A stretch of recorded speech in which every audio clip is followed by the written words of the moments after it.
Karena sesungguhnya di kajian Muslimah Rur ini tentu saja sudah banyak sekali nilai-nilai yang didapatkan, semangat-semangat yang didapatkan, bahkan pengalaman-pengalaman ketika mengimplementasikan dari nilai-nilai itu sudah kita rasakan fluktuatifnya. Untuk itu sepertinya kita perlu mengembangkan cakrawala cara rasa kita, membentangkan cakrawala ilmu kita, dan tentu saja adalah cakrawala implementasi dari ilmu yang kita miliki. Mungkin alhamdulillah hari ini mungkin judulnya adalah tentang mukaddimah ya. Kenapa sih kita harus meladani istri-istri Nabi Sallallahu Alaihi Wasallam atau Ummul Mukminin sebutannya. Tentu saja ini bukan hanya praktek atau tips A, B, C, D, tetapi mungkin lebih banyak kita mengolah ya. Mengolah pengetahuan, mengolah rasa, mengolah nilai-nilai keimanan yang kemudian kita akan jadikan sebagai motivasi, energi positif yang tak pernah padam di dalam diri kita, membersamai waktu-waktu takdir yang Allah berikan kepada kita dengan peran-peran yang sudah ditetapkan oleh Allah di dalam Al-Quran. Saya pikir inilah yang akan menjadikan kita termotivasi. Ini saya, alhamdulillah udah kenal ya. Ini, oh ya, saya baru memiliki cucu yang ke-8, alhamdulillah. Insya Allah 10 on the way. Masya Allah, banyak banget. Banyak banget ya, iya anaknya banyak ya. 7 anak saya, 4 menantu saya, dan insya Allah bulan Januari ya. Januari yang ke-8, yang ke-9 lahir, yang ke-10-nya Februari. Saya pikir ini semua kita sudah sama-sama tahu, sebaik-baik perhiasan adalah wanita solihah. Kenapa ya? Gitu ya. Karena ternyata memang betul. Hari ini yang dari banyak buku referensi yang saya baca, terus pengalaman berkiprah di dunia dakwah sejak usia 19 tahun, berarti sudah 21 tahun ya. Itu saya rasakan bagaimana menginternalisasi nilai-nilai kata perhiasan itu memang tidak mudah. Bahwa perhiasan itu dalam cuaca apapun, dalam zaman apapun, dia tetap berkilau, tetap memberikan cahaya, tetap memberikan ketentraman, tetap memberikan solusi. Makanya perhiasan ya, dipakai oleh baju manapun, dia tetap selalu cantik kalau dia perhiasan baju begitu ya. Tapi dipakai oleh situasi apapun gitu, dia tetap cantik. Mau dia sebagai anak, dia luar biasa, sebagai hamba Allah luar biasa, kayak gitulah. Jadi kita mencoba untuk menelaah lebih dalam kata-kata perhiasan sepanjang zaman itu. Dan mungkin kenapa istri-istri Rasulullah SAW sampai hari ini Ummul Mukminin memiliki kedudukan yang tak tergantikan gitu ya. Dia akan tetap menjadi permata sampai kapanpun, dia akan diidolakan oleh semua orang. Bahkan Allah Subhanahu wa taala sendiri mengabadikan mereka akan menjadi pemimpin, artinya menjadi perhiasan di akhirat yang semua ingin bertemu dengannya gitu ya. Insya Allah kita semuanya juga ingin bertemu dengan istri-istri Nabi. Jadi sebaik-baik perhiasan adalah wanita soleh. Jadi wanita solehah itu adalah perhiasan luar biasa.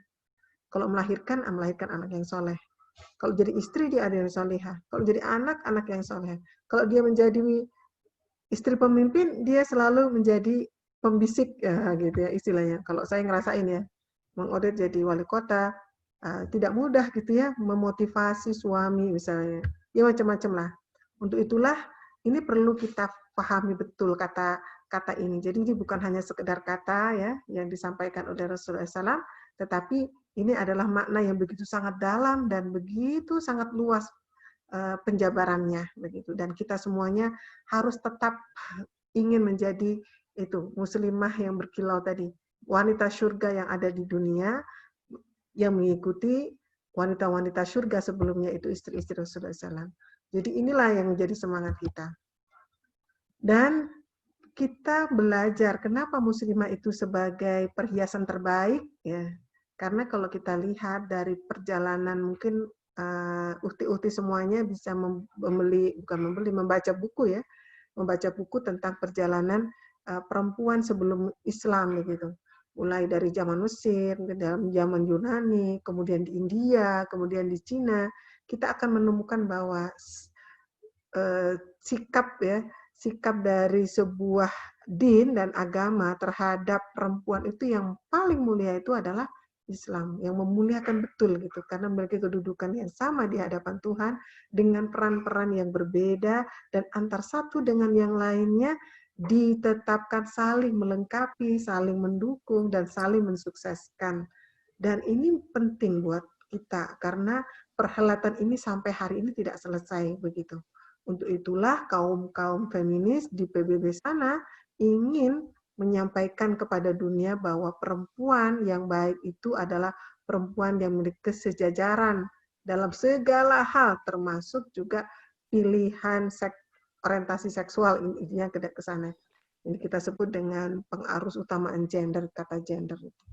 Dan kita sebagai seorang muslimah harus bersyukur, alhamdulillah ditakdirkan oleh Allah lahir dari perempuan muslim, dari keluarga muslim, lingkungan muslim yang secara otomatis sudah diberikan iman dan takwa.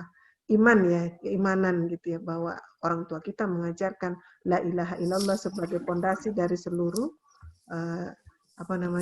dasar-dasar nilai-nilai konsep hidup gitu. Nah, intinya sebenarnya kenapa kita ingin meneladani istri-istri Nabi? Nah, ini kuncinya sebenarnya. Kuncinya itu adalah salizah. Salizah. Jadi, kalau kita lihat, nanti mungkin akan dibahas satu persatu. Kita akan melihat bagaimana menghadirkan muslimah yang salizah itu. Yang pertama adalah yang solihah. Kata solihah ini meliputi banyak hal gitu ya. Apa yang ada di dalam hati, apa yang dilahirkan oleh hati, apa yang diperlihatkan oleh amal-amal badan ya, jawari, dan tentu saja yang terpenting adalah bahwa antar satu dengan yang lainnya memiliki keterikatan yang sangat kuat, yaitu dalam rangka penyempurnaan penyembahan kita pada Allah, penghambaan kita pada Allah. Sebenarnya saya kalau berbicara tentang salizah, saya sendiri juga akan menjadi muslimah yang malu karena banyak sekali kekurangan-kekurangannya. Kita berkedudukan yang sama, sedang dalam perjalanan untuk mencapai makom-makom yang sudah ditentukan oleh Allah. Makom-makom siddiqun warabbaniyun, salizah itu. Mungkin kita bisa melihat bagaimana kedudukan seseorang menempatkan kata la ilaha illallah dalam hatinya. Rasa khauf dan rojanya. Rasa ingin ihsan dalam amalnya. Sehingga kata-kata yang keluar dari lisannya adalah tidak lain tidak bukan menyerukan kepada kebaikan. Menghadirkan kasih sayang dan cinta. Inilah mungkin barangkali sentuhan dari para ummul mukminin, sehingga di zaman Rasulullah SAW aktivitas-aktivitas kehidupan mereka adalah 70% minimal adalah tentang bagaimana membangun ruqyah yang baik, bukan mengejar materi. Yang hari ini kita bisa melihat, Masya Allah gitu ya, karena kedudukan, karena harta, karena kepentingan, kita kadang-kadang melihat bagaimana perhelatan itu tidak bisa kita hindari sebagai salah satu lingkungan pergaulan yang kata Ibnu Qayyim al-Jauzi, salah satu rusaknya hati itu adalah karena pergaulan. Untuk itu menjaga menjadi wanita yang salihah ini tentu saja perlu adanya sebuah komitmen yang kuat, dan kita sendiri tak pernah bisa untuk menjaga komitmen ini kecuali mendapatkan penjagaan terbaik dari Allah yang dititipkan kepada orang-orang soleh di sekitar kita. Artinya pentingnya kita berjamaah, melakukan amal-amal kolektif di dalam menjaga nilai-nilai kesalehan kita. Karena memurnikan la ilaha illallah dalam hati kita ini membutuhkan sebuah effort yang sangat besar dan perhatian yang sangat kuat, sekaligus gitu ya, menepis semua ajakan-ajakan dan godaan-godaan yang sudah disebutkan oleh setan di dalam Al-Quran menjadi menjadi musuh buat kita. Jadi kata salihah ini nanti diterangkan ya, ketika menjadi anak apa gitu ya. Menjadi hamba Allah, kemudian menjadi anak, menjadi istri, menjadi ibu ya, ibu, kemudian menjadi anggota masyarakat. Kata salihah ini, masya Allah, luar biasa. Saya ngambil contoh misalnya Ummu Salamah. Ya, ketika Rasulullah SAW menyampaikan kepada Ummu Salamah, ya Ummu Salamah, saya melihat para sahabat tidak mengikutiku gitu untuk bertahalul gitu. Diajak oleh Rasulullah, diajak oleh Nabi Sallallahu Alaihi Wasallam, ternyata tidak menggubris. Kemudian cerdasnya wanita salihah, bagaimana menguatkan, menenteramkan hati Rasulullah. Dia berdoa kepada Allah tentu saja wa alhamaha fujuraha wa taqwaha.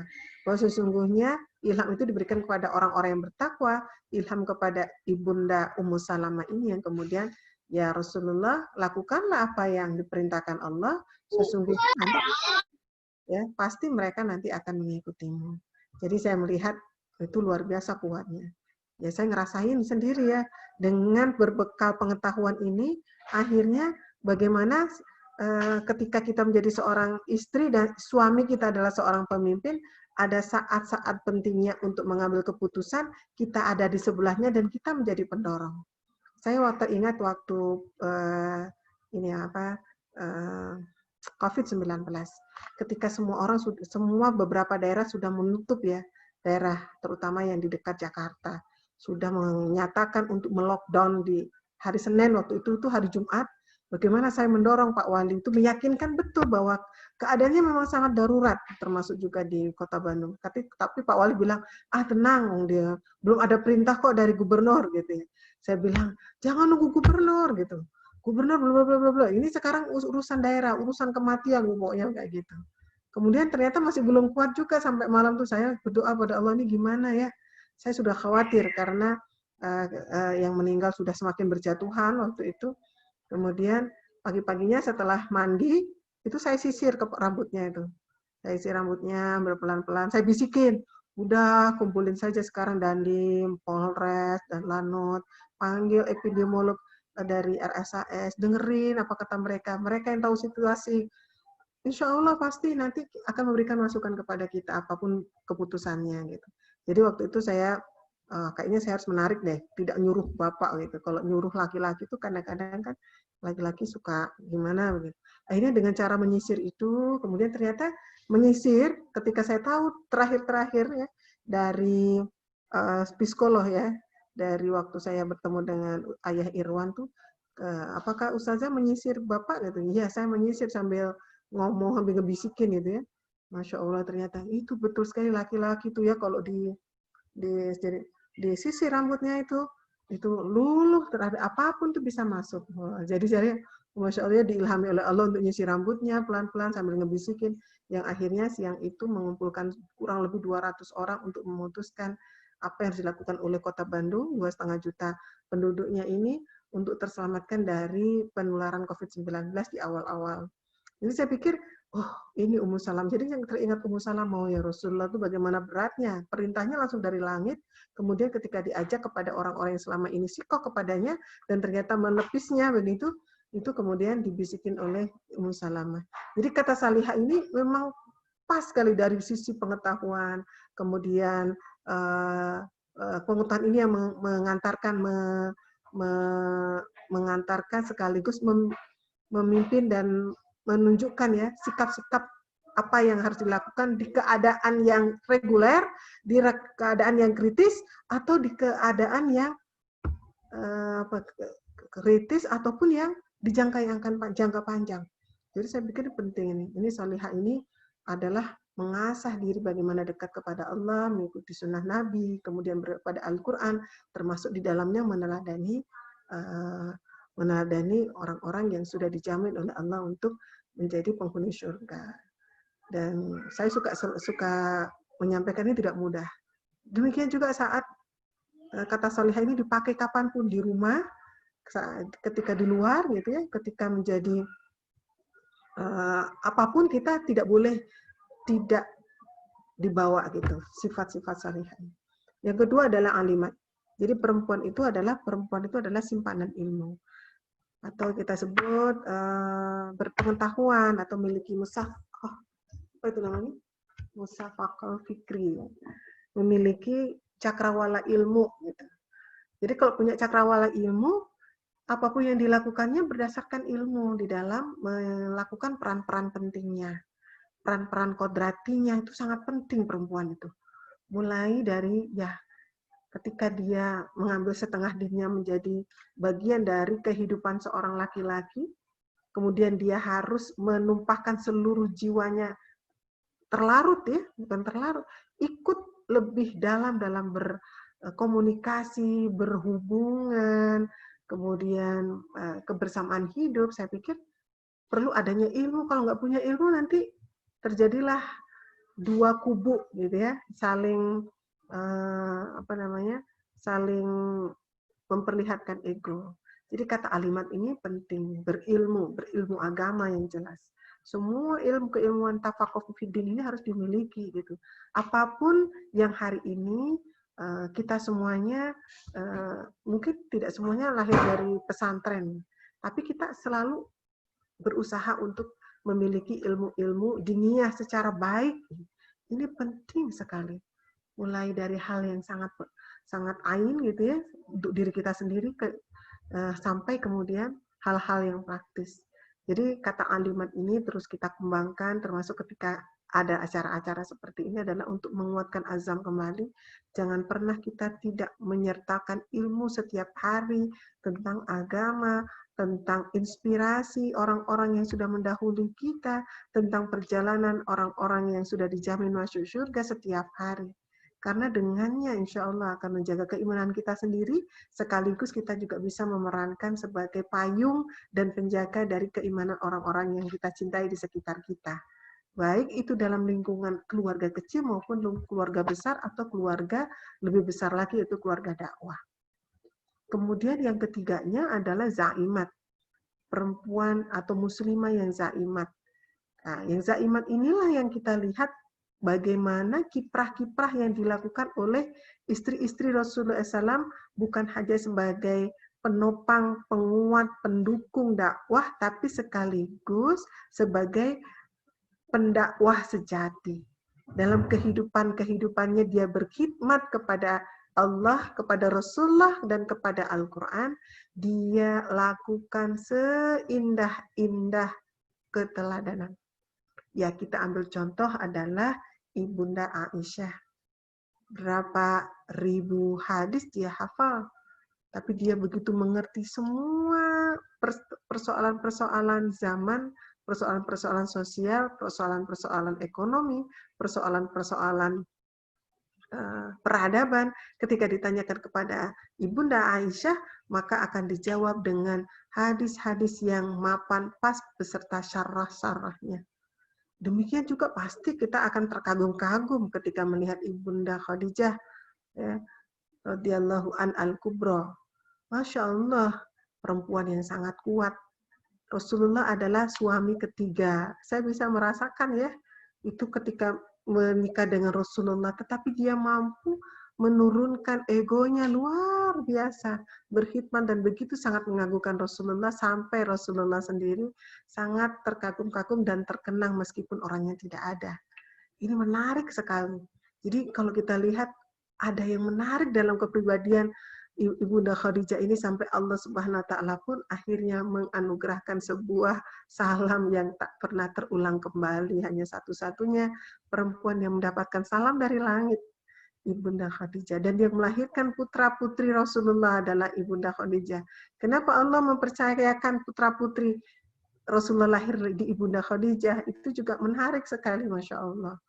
Jadi karena perempuan Quraisy itu adalah sebaik-baik perempuan adalah perempuan Quraisy karena begitu banyak rasa cinta dan kasih sayangnya dan banyak anaknya. Gitu. Masya Allah. Ini saya lihat di Ibunda Khadijah ini luar biasa. Nanti kalau kita kupas kita akan semakin terkagum-kagum karena saya juga termasuk yang sampai hari ini dan sampai nanti tidak akan pernah menggeser bahwa perempuan pertama yang menjadi inspirasi adalah Ibunda Khadijah. Ibunda Khadijah luar biasa. Ya, Ini mungkin Zaimat, tapi perannya apa yang dilakukan Ibunda Khadijah gitu ya. Dikatakan perempuan Zaimat ini adalah yang memerankan peran-peran pentingnya. Peran untuk dirinya, dia punya konsep. Peran ketika dia memimpin rumah tangga suaminya. Peran ketika dia memimpin atau mendidik putra-putrinya. Peran dia untuk muslimahnya sendiri di kalangan terbatas. Peran yang lebih luas lagi kepada masyarakat. Ya, kepada masyarakat. Kalau kita hari ini melihat ya, saya sebagai anggota legislatif, itu merasakan betul. Di Jawa Barat itu ada 120 anggota dewan, anggota legislatif. 26-nya adalah perempuan.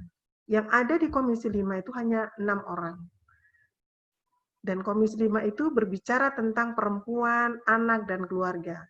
Ternyata yang memperjuangkan perempuan, anak, dan keluarga yang serius, itu saya ingin mengatakan, bahwa ternyata itu adalah tidak bisa dihitung oleh jari. Bahkan kalau menurut saya, sayalah yang paling banyak gitu. Memperjuangkan sampai misalnya anggaran untuk pemenuhan hak anak, untuk peningkatan kualitas keluarga.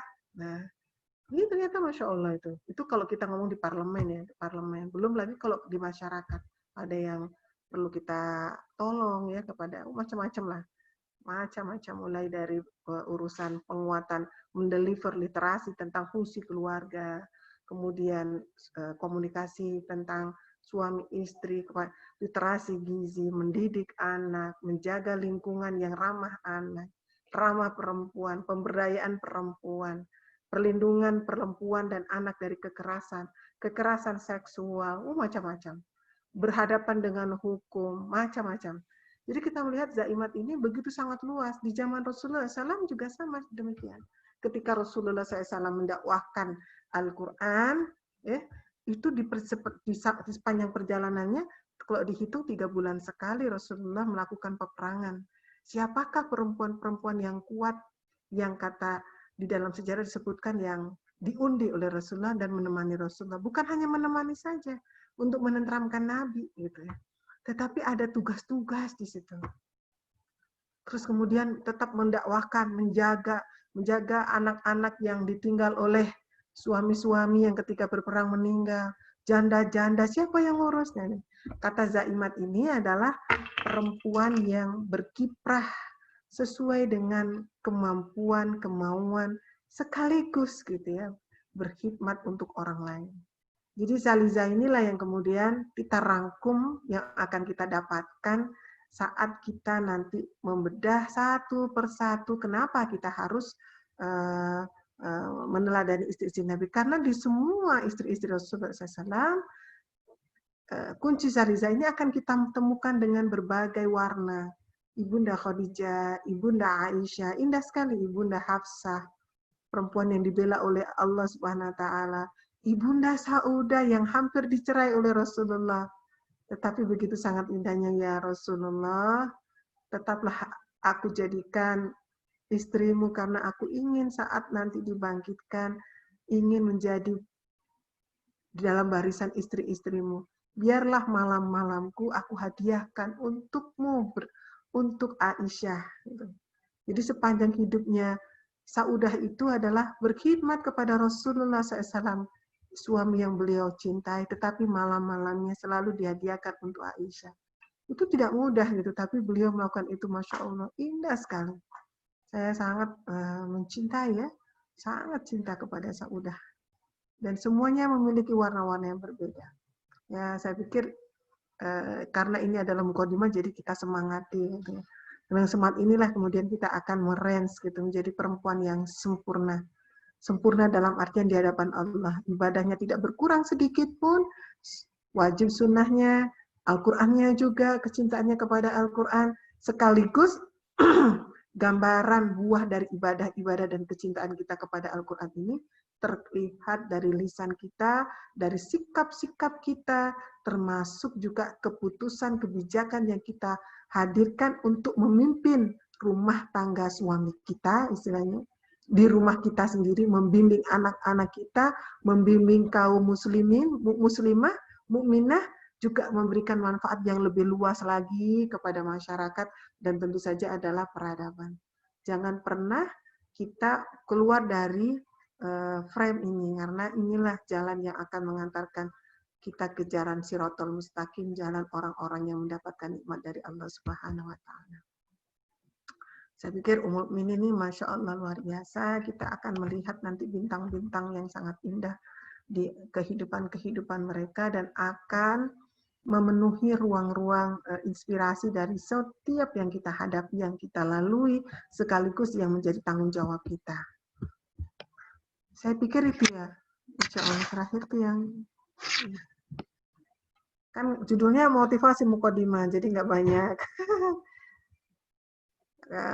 Ukti Nurbiah, alhamdulillah mungkin barangkali di setengah jam ini sebagai pembuka kita sharing-sharing saja. Itu mungkin barangkali lebih nyaman ya, karena saya juga perlu pengetahuan dan perlu tahu informasi apa yang dirasakan oleh ukhti semuanya yang sedang berjuang di negeri seberang gitu ya, di Eropa. Terus terang saya belum pernah ke sana. Sudah ada niatan-niatan insya Allah dalam waktu kalau sudah COVID-19 selesai, beberapa tugas nanti ke Eropa, semoga diberikan kesempatan untuk bisa bertemu dengan Antuna semuanya. Cukup barangkali segala kebaikan datangnya dari Allah. Kalau ada kata-kata yang kurang berkenan, saya mohon maaf. Barangkali nanti bisa sharing-sharing waktunya. Begitu Teh Nurbiah, Kak Nurbiah. Mana Kak Nurbiahnya? Jazakillah khairan katsiran Umi atas materinya. Ini tentang kita dapat satu kata saliza, soliha, halimat dan saimat, yaitu di mana kita sebagai muslimah itu kita menempatkan kalimat la ilaha illallah itu di hati. Kemudian halimat adalah bagaimana kita sebagai muslimah yang memiliki pengetahuan atau pengetahuan agama terutama untuk menjalankan peran kita, apapun peran kita ya, baik itu sebagai anak, kemudian menjadi istri, kemudian menjadi ibu insya Allah, dan zaimat, kiprah kita untuk menopang dakwah terutama. Baik, ini Umi sekedar informasi juga nih saya buat peserta kita pada hari ini yang hadir ini. Itu ada student juga, terus ada mahasiswa. Mahasiswa S1, S2. Oh, Masya Allah. Ada yang ada juga umahat yang menemani suami di sini. Masya Allah, asik banget. Dan ada juga yang dua-duanya Umi malah. Ada yang student sekaligus menemani suami sekaligus jadi ibu juga gitu. 3 malah perannya gitu. Ya. Nah, ini saya kasih kesempatan buat jamaah kajian Muslim Harun untuk bertanya atau mungkin ada yang mau sharing, mumpung di sini kita ada Umi yang kita tahu aktivitas beliau ini Masya Allah banget ya, dengan tadi cucu beliau udah menjelang 10 insya Allah, ini ramai banget. Ramai banget. Itu nggak kebayang gitu. Di umur segini cucu udah 10 gitu, Umi ya, Masya Allah banget. Dan beliau juga adalah anggota parlemen ya, dan mendampingi suami yang tugasnya amanahnya Masya Allah itu tidak kecil gitu. Nah ini boleh kepada teman-teman sekalian yang mungkin ada yang mau bertanya. Oh ini ada satu nih saya lihat dari chat, saya bacakan ya Umi. Ini dari Mbak Mita. Mi boleh minta tips-tips untuk manajemen waktu untuk memaksimalkan peran kita, bagaimana memilih prioritas. Iya. Bagaimana tuh? Siap. Karena yang di sini ini semuanya adalah orang-orang yang, kalau saya lihat planner ya. Planner itu bagian dari takwa kita pada Allah, sebutkan dalam surat Al-Hasyr ayat 18. A'udzubillahi minasyaitonirrajim. Ya ayyuhalladzina amanu taqullah wal tanzur nafsum ma qaddamat lighad wattaqullah innallaha khabirum bima ta'malun. Wahai orang-orang yang beriman, bertakwalah kepada Allah dan hendaklah setiap diri mempersiapkan apa yang akan diperbuat untuk hari esok, dan bertakwalah kepada Allah karena sesungguhnya Allah akan mengabarkan apa yang kamu kerjakan. Ternyata membuat plan itu adalah depannya takwa, belakangnya takwa. Artinya dari awal kita merencanakan, memikirkan, dan meniatkan, itu sudah takwa kepada Allah. Apalagi kemudian merens, gitu ya, merens. Dan diakhiri dengan takwa. Artinya kalau diakhiri dengan takwa, pasti insya Allah dimudahkan untuk dilakukan. Jadi indah sekali itu plan itu. Maka setiap muslim harus punya kunci-kunci bagaimana memiliki planning yang benar gitu. Jadi saya nitipin nih kepada muslimah, jangan pernah takut untuk bermimpi, membuat planning hidup gitu ya. Planning saya kalau menjadi istri itu seperti apa, kalau saya berperan gitu ya, menjadi seorang yang memiliki ilmu harus bagaimana, dan seterusnya dan seterusnya. Dan itu kemudian kita buat dari planning itu sambil kita mempelajari tentang endurance yang bisa kita hadirkan. Endurance itu adalah kekuatan kita untuk menyelesaikan satu persoalan. Dan seperti orang yang mengangkat besi, tidak ujuk-ujuk 100 ton, 100 kilo misalnya, 1 kintal, atau misalnya sampai 500 kilo dalam waktu berapa detik misalnya. Pasti diawali dari yang pelan-pelan, sedikit-sedikit. Untuk itu, jadikan setiap waktu sebagai inkubator kita untuk mengenal diri kita, mengenal ayat-ayat Allah, kemudian sekaligus kita menyelami sejauh mana kita bisa menikmati itu sebagai sebuah nikmat iman. Innal mu'minuna alladzina idza dzukirallahu wajilat qulubuhum wa idza tuliyat 'alaihim ayatuhu zadatum imana. Masyaallah, waktu-waktu itu adalah bagaimana kita mampu menggetarkan hati. Karena sesungguhnya pekerjaan yang kita lakukan itu tergantung kepada kekuatan hati kita. Pekerjaan besar kalau hati kita lapang karena cinta kepada Allah dan ridho kepada Allah, semuanya jadi ringan. Terbalik juga dengan ketika ada pekerjaan yang sangat ringan sebenarnya tetapi begitu sangat berat hubungan kita dengan Allah, maka itu akan menjadi berat. Sebelum kita akan memanage waktu yang kita semuanya memiliki waktu yang sama 24 jam. Jadi itu Masya Allah itu. Jadi apa saja yang harus kita lakukan? Kita coba cari kunci orang-orang yang sukses melakukan di siang hari pekerjaan-pekerjaan apapun dan sukses memanage malam-malamnya. Jadi kalau di dalam banyak pesan-pesan ulama ya, orang-orang yang bertakwa itu siang harinya seperti kuda, gitu ya. Malamnya dia seperti rahib. Mungkin barangkali itu harus menjadi kunci awal. Untuk itu kita harus menundukkan waktu-waktu itu ibadah kita pada Allah. Kalau saya melihat bagaimana menjaga tipsnya supaya tetap buga misalnya, itu dari sisi ruhiyah ya. Kemudian dari sisi badan juga sama buga. Dari ruhiyah misalnya, kekuatan itu pada kekuatan ruhiyah, maka malam harinya jangan pernah meninggalkan sholat malam, membaca Al-Quran, meditasi, berdoa, berzikir, kemudian tetap melakukan hubungan kepada Allah. Minta kepada Allah kekuatan-kekuatan mata untuk selalu dimanage dengan baik, kekuatan lisan, kekuatan hati, kekuatan fisik. Kita minta kepada Allah karena Allah memiliki segalanya dan Allah memelihara dari orang-orang mukmin. Jadi kekuatan inilah yang akan kita gunakan. Saya meyakini bahwa Ibunda Hajar ketika ditinggal oleh Nabi Ibrahim, dia tentu saja seperti kita wanita yang kira-kira gimana rasanya ya. Tapi karena kekuatan jiwanya, karena ini adalah perintah Allah, pasti Allah tidak akan meninggalkanku, pasti Allah akan mengurusiku, pasti Allah akan berzikir kepadaku. Untuk itu, kekuatan inilah yang harus kita bawa. Gitu. Kita jadikan sebagai pegangan. Nah, itu ya. Kemudian siang harinya berusahalah untuk belajar menyelesaikan masalah tanpa merevisi lagi. Jadi kalau sudah dilakukan ya sudah terus gitu. Jadi artinya sukses begitu. Ya ini memang jam terbang ya, jam terbang. Tapi saya yakin kalau kita mau belajar, ada saja amanah Allah yang diperlihatkan di dekat kita yang kemudian hati kita terpanggil. Hal jazaul ihsanu ilal ihsan. Kalau kita mencintai kebaikan, melakukan kebaikan, maka Allah akan balas kebaikan dan Allah akan perlihatkan kebaikan-kebaikan yang lain. Untuk itu jangan pernah kita bosan dan jangan pernah kita segan ya dengan kebaikan-kebaikan yang Allah bentangkan di hadapan kita.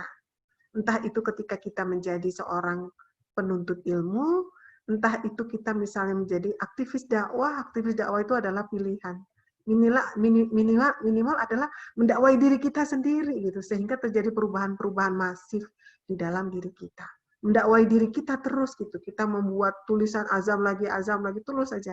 Membuat jadwal, targetnya apa, hafal Qur'annya selesai kapan, hafal hadisnya berapa syarah yang sudah saya tahu, berapa banyak tafsir yang sudah saya baca misalnya. Itu dari sisi agama. Termasuk juga pengetahuan. Pengetahuannya harus kita bentangkan seluas-luasnya. Literasi gizi, literasi perlindungan, macam-macam yang bisa kita baca. Ya, saya pikir harus kita buat Iqra itu terbuka mata ya, di dalam membuka mata kita sehingga kita jadi mengerti. Ya, saya pikir tipsnya adalah tentu saja kita prioritaskan dari situ. Kita sedang apa nih prioritasnya? Kalau kita masing-masing pasti sangat berbeda-beda. Oh, saya seorang pelajar, saya harus membaca. Itu berapa kekuatan membaca kita? Kita kebutuhannya untuk misalnya untuk memiliki kecepatan sekolah misalnya atau nilai misalnya, saya harus membaca sekian jam. Lakukan itu coba dengan konsentrasi, dan kalau kata para ulama, paling nyaman itu belajar itu adalah malam hari. Malam hari itu membuat pikiran kita tuh lepas gitu ya. Apalagi pagi hari. Ya. Jadi kalau membaca Al-Quran di pagi hari maka akan disaksikan oleh malaikat. Dan para ulama juga Masya Allah, cara membacanya luar biasa. Ya, saya pikir dibagi ya tipsnya itu seperti itu. Antara kita sebagai, saya merasakan sendiri, satu hari itu kegiatan sampai 8, 6, 8 sehari itu. Gimana ya mentuning hati, konsentrasi di sini, besok setelah itu konsentrasi lagi di sini, konsentrasi di sini, sambil pikirannya juga kita konsentrasi ke yang lain, karena perempuan itu multitasking. Meskipun saya di depan lagi mikirin, misal ada acara mendriver sebuah kegiatan, konsentrasi di sini, tapi juga menitipkan yang sebelumnya buat prioritas, ini saya tinggal dulu, saya titipkan dulu kepada Allah, saya titipin dulu ya Allah. Kayak misalnya ada tugas Pak di Dewan, kemudian anak saya tes sekolah gitu ya, saya titipin ke kakaknya tuh, saya nitipin. Tapi hati saya tidak pernah lepas untuk mendoakan terus gitu. Jadi itulah perempuannya. Jadi meskipun dia ada di mana, dia tetap terikat oleh tanggung jawab pentingnya, yaitu menjadi istri, menjadi ibu kepada anak-anak gitu ya. Dan ini penting buat kita. Dan multitasking ini sekali lagi harus belajar. Dan perempuan memiliki kekuatan majemuk sehingga dalam satu pekerjaan satu waktu bisa menyelesaikan banyak pekerjaan. Dan itu saya juga rasakan, dan itu Masya Allah itu luar biasa. Dan kalau sudah sukses begitu ya mengerjakan tugas yang diberikan Allah, nah kita bersyukur kepada Allah. Ya, tidak mudah ya. 11 organisasi yang saya pimpin waktunya sama. 11 ya organisasi. Kemudian ditambah di parlemen, ditambah menjadi istri, menjadi ibu. Saya masih punya anak 3 ya. Yang 4-nya kan sudah punya suami-suami. Ya, saya pikir manajemennya memang ya harus minta kepada Allah. Karena saya sendiri juga tidak tahu bagaimana cara memanagenya. Yang jelas saya kerjakan, saya punya planning, saya punya catatan-catatan itu, dan semua saya catat. Catatlah yang kamu kerjakan dan kerjakanlah yang kamu catat. Yang kamu tulis. Itu. Ya, itu mungkin dari saya. Ya, Masya Allah, Umi. Catatlah yang kamu kerjakan dan kerjakanlah yang kamu catat. Masya Allah. Kuat, Umi. Kuat pada hari ini. Nulis dong, gitu ya. Ya, baik. Lagi punya buku lah ya, gitu ya. Buku curhat-curhat kita kan boleh, gitu. Nanti kalau dibaca suaminya senyum-senyum. Yang penting begitu ya. Oh, jadi kita salah apa nggak apa-apa, karena namanya juga kita belajar. Nabrak-nabrak juga tidak apa-apa, gitu ya. Misalnya kita punya target apa satu hari, tulis gitu ya. Tulis, kemudian kerjakan. Kemudian kita bersyukur jangan lupa bersedekah, karena bersedekah itu memudahkan semua urusan-urusan kita, yang membuat yang membuat urusan-urusan kita terkerjakan dengan baik juga karena sedekah kita juga. Jadi tulislah dalam hidup bersedekah setiap hari. Keren kan? Ya. Tiada hari tanpa sedekah kan gitu. Tiada hari tetap tersenyum. Setiap pagi bangun tidur tersenyum gitu ya, bersenyum pada Allah ya. Tersenyum pada orang sekitarnya, peluk mereka, berikan cinta karena saya butuh cinta gitu ya. Kalau kita butuh cinta, maka berikanlah cinta kepada orang yang ada di sekitar kita gitu. Itu apakah itu keluarga kita, apakah itu sahabat kita, apa teman kita. Karena sesungguhnya pancaran cinta itu berbeda. Ya. Pancaran cinta itu terlihat oleh mata, dirasakan hangat oleh sentuhan gitu ya, dan dirasakan nyaman oleh hati. Tidak akan pernah tidak akan pernah sama. Gitu. Jadi pancaran cinta, dan Rasulullah SAW, Masya Allah, para sahabat itu kalau punya persoalan, melihat Rasulullah saja sudah mendapatkan jawaban gitu, keren banget tuh. Kalau kita kan pakai curhat dulu, kadang masih curhatnya berapa kali, belum tentu juga dapat jawaban kadang-kadang. Maka untuk dari itu tetap hadirkan cinta yang setulus-tulusnya. Ya, Masya Allah. Masya Allah. Ya, ini jadi banyak pertanyaan nih sekarang. Ini saya gabung aja yang kira-kira pertanyaannya sama. Jadi pertanyaannya adalah, mohon ilmu berbagi tips atau metode bagaimana caranya mengajak orang-orang di sekitar kita, terutama yang lebih tua umurnya dari kita, atau misalnya suami, atau mungkin orang tua, agar mereka mau belajar Al-Quran dan mau belajar agama. Gitu. Ya. Dakwah itu kalau disebutkan dalam surat An-Nahl ya, 125, itu dengan bil hikmati wal mau'izatil hasanah. Bil hikmah, kata hikmah itu artinya dia mendapatkan inspirasi dari, ya tentu saja dari kita gitu. Maka dari situ Rasulullah SAW menyampaikan cara berdakwah yang paling gampang itu adalah memberikan keteladanan. Jangan pernah menuntut orang, tuntutlah diri sendiri. Jangan sampai yang terbalik ya. Kalau ke orang kita nuntut banget, kalau diri sendiri, nggak apa-apa deh gitu. Lembek jadi keras pada orang, lembek pada diri sendiri. Terbalik, keras pada diri sendiri, lembut kepada orang. Nah ini penting buat saya, buat kita ya. Termasuk apalagi kepada orang tua gitu ya. Apalagi kepada suami laki-laki itu tetap saja dia tetap di atas kita. Disebutkan dalam Al-Quran bahwa laki-laki diciptakan melebihi sedikit derajatnya dibanding kamu. Itu harus kita terima meskipun mungkin ya, kayaknya saya lebih pintar dari suami saya. Keren banget kalau sampai ada kata-kata itu ya. Saya pikir ini penting buat kita ya. Jadi kata Rasulullah keteladanan ya. Keteladanan ini yang akan kita jadikan sebagai senjata pertama dan utama. Gitu. Kemudian yang kedua adalah doa. Yang ketiganya adalah pembiasaan secara dengan tidak disadari. Misalnya bagaimana ya kalau orang tua supaya mau belajar Al-Quran, ceritakan Al-Quran itu indah gitu. Tapi kita jangan menceritakan kayak storytelling ya. Tapi misalnya kita membacanya dengan agak keras, dengan sangat bagus, dengan menyentuh misalnya. Innal lil muttaqina mafaza hadaika wa a'naba misalnya. Membaca dengan indah di depan mertua boleh, apalagi di depan suami. Terus kemudian terlihat konsistensinya. Setiap sepertiga malam selalu membaca dengan khusyuk sampai menangis, sampai berdoa. Doanya kalau perlu dijaharkan, mendoakan keluarga, suami, anak, orang tua gitu. Sampai suatu hari tersentuh begitu melihat itu. Saya sangat terkesan ada orang yang waktu itu saya masih muda ya, di usia 24 tahun dicurhatin oleh seorang ibu yang sudah menikah dan punya anak, dan bagaimana kasarnya suaminya itu kepada beliau. Tapi dia tidak pernah menceritakan. Waktu itu dia nggak tahu kok menceritakan kepada saya. Orangnya sangat lembut dan saya sangat cinta karena kelembutannya. Orang waktu itu belum pakai kerudung dan selalu bercerita, dan mungkin berceritanya itu kalau sudah puncak ya dia butuh orang untuk mendengarkan ceritanya dia. Terus tapi saya bilang, ibu merasa dizolimi, saya nanya waktu itu masih usia 24 tahun ya, belum tahu liku-liku lebih panjang tentang pernikahan. Ya, kata dia, saya merasa terzolimi gitu. Tapi saya sangat mencintai suami saya dan ingin membawa suami saya.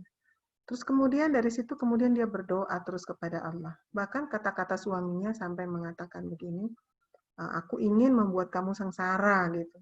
Waduh, ini kayaknya ngeri banget ya, itu pernikahan yang begitu. Tapi si ibu ini tidak memperlihatkan sama sekali dari waktu itu saya kerja di IPTN, dia adalah teman di IPTN. Beda lantai kita ketemu di sebuah musola karena saya sudah mulai berdakwah ngajarin Iqra ke beberapa istri pejabat dan ibu-ibu karyawati IPTN. Sampai kemudian si ibu ini berdoa terus, saya bilang, ibu jangan pernah untuk tidak berdoa di sepertiga malam, baca Al-Quran, dan jangan lupa bersedekah, sampaikan hajat ibu ketika bersedekah. Itu Masya Allah suatu hari dia menangis memeluk saya, mengatakan bagaimana suaminya itu berbalik 180 derajat. Ketika dia dalam keadaan zolim, kemudian itu diceritakan waktu itu dan dia sampai berbuat kekerasan, sampai kemudian dia mengatakan gini, aku akan menyengsarakan kamu. Si ibu ini akhirnya punya kemauan sangat kuat menjawab, kamu tidak akan pernah bisa membuatku sengsara, karena kesengsaraanku adalah ketika aku terputus dari Allah Subhanahu wa Ta'ala. Jawabannya hanya itu saja sambil nangis. Dan ternyata tidak lama kemudian suaminya berbalik dengan kata itu. Akhirnya suaminya menjadi soleh dan sangat soleh, yang kemudian dia bersyukur. Perjalanannya untuk mendapatkan suami soleh saja, Masya Allah dakwanya kayak gitu. Ya saya pikir banyak ya hal. Ingatlah bahwa orang tua kita, suami kita itu bukan milik kita, tetapi milik Allah, maka mintalah kita kepada Allah. Jadi dakwah keteladanan, doa gitu ya, kemudian lakukan pembiasaan-pembiasaan yang kemudian dari pembiasaan itu muncul habit dalam keluarga. Jangan pernah kita merasa bosan mengajaknya karena kita kok nggak berbuah-buah. Bukankah tanaman itu selalu disiram, diberikan pupuk, istilahnya kita tuh menanamkan sebuah niat, kemudian kita perlihatkan dan terus kita pupukin. Jangan pernah kita merasa bahwa tanaman kita itu sia-sia. Sesungguhnya Allah lah yang memelihara tanaman iman di masing-masing orang yang kita cintai karena kita mendoakannya begitu. Sampai suatu hari berbuah dan buahnya itu kita lihat. Suatu hari bersabarlah karena sesungguhnya kesabaran itu adalah sebuah perbuatan yang membuat pahala tanpa batas. Untuk itu, nah ilmunya adalah itu, Masya Allah. Al-Quran juga sama tadi, baca seindah-indah bacaan, kemudian kita juga komitmen membaca, kemudian komitmen meresapi, mengamalkan dalam perbuatan, dalam sikap, itu. Dan orang tua dan suami itu tidak bisa kita gurui gitu ya, tapi bisa kita contohi dari kesetiap harian kita. Kalau kita ingin suami kita membaca Al-Quran, mungkin kita juga banyak bersedekah untuk itu, misalnya suami saya supaya menghafal Al-Quran. Saya juga ke anak-anak, misalnya anak-anak mau menghafal Al-Quran itu bersedekah selalu. Itu pun ternyata juga tidak langsung kemudian mereka mau menghafal gitu ya. Tapi dengan cara-cara terus sambil ngajak, nyuruh ya. Kadang keras, kadang juga lembut, dan banyaknya adalah lembut, mengajak terus, mencium, sama seperti itu. Masya Allah. Saya pikir ini penting gitu ya. Sama juga misalnya kepada suami gitu. Salat malam misalnya, salat malam. Saya alhamdulillah mungkin barangkali ketika kita lihat bagaimana nanti insya Allah ya dari istri-istri Rasulullah kita menemukan banyak sekali hikmah di sana.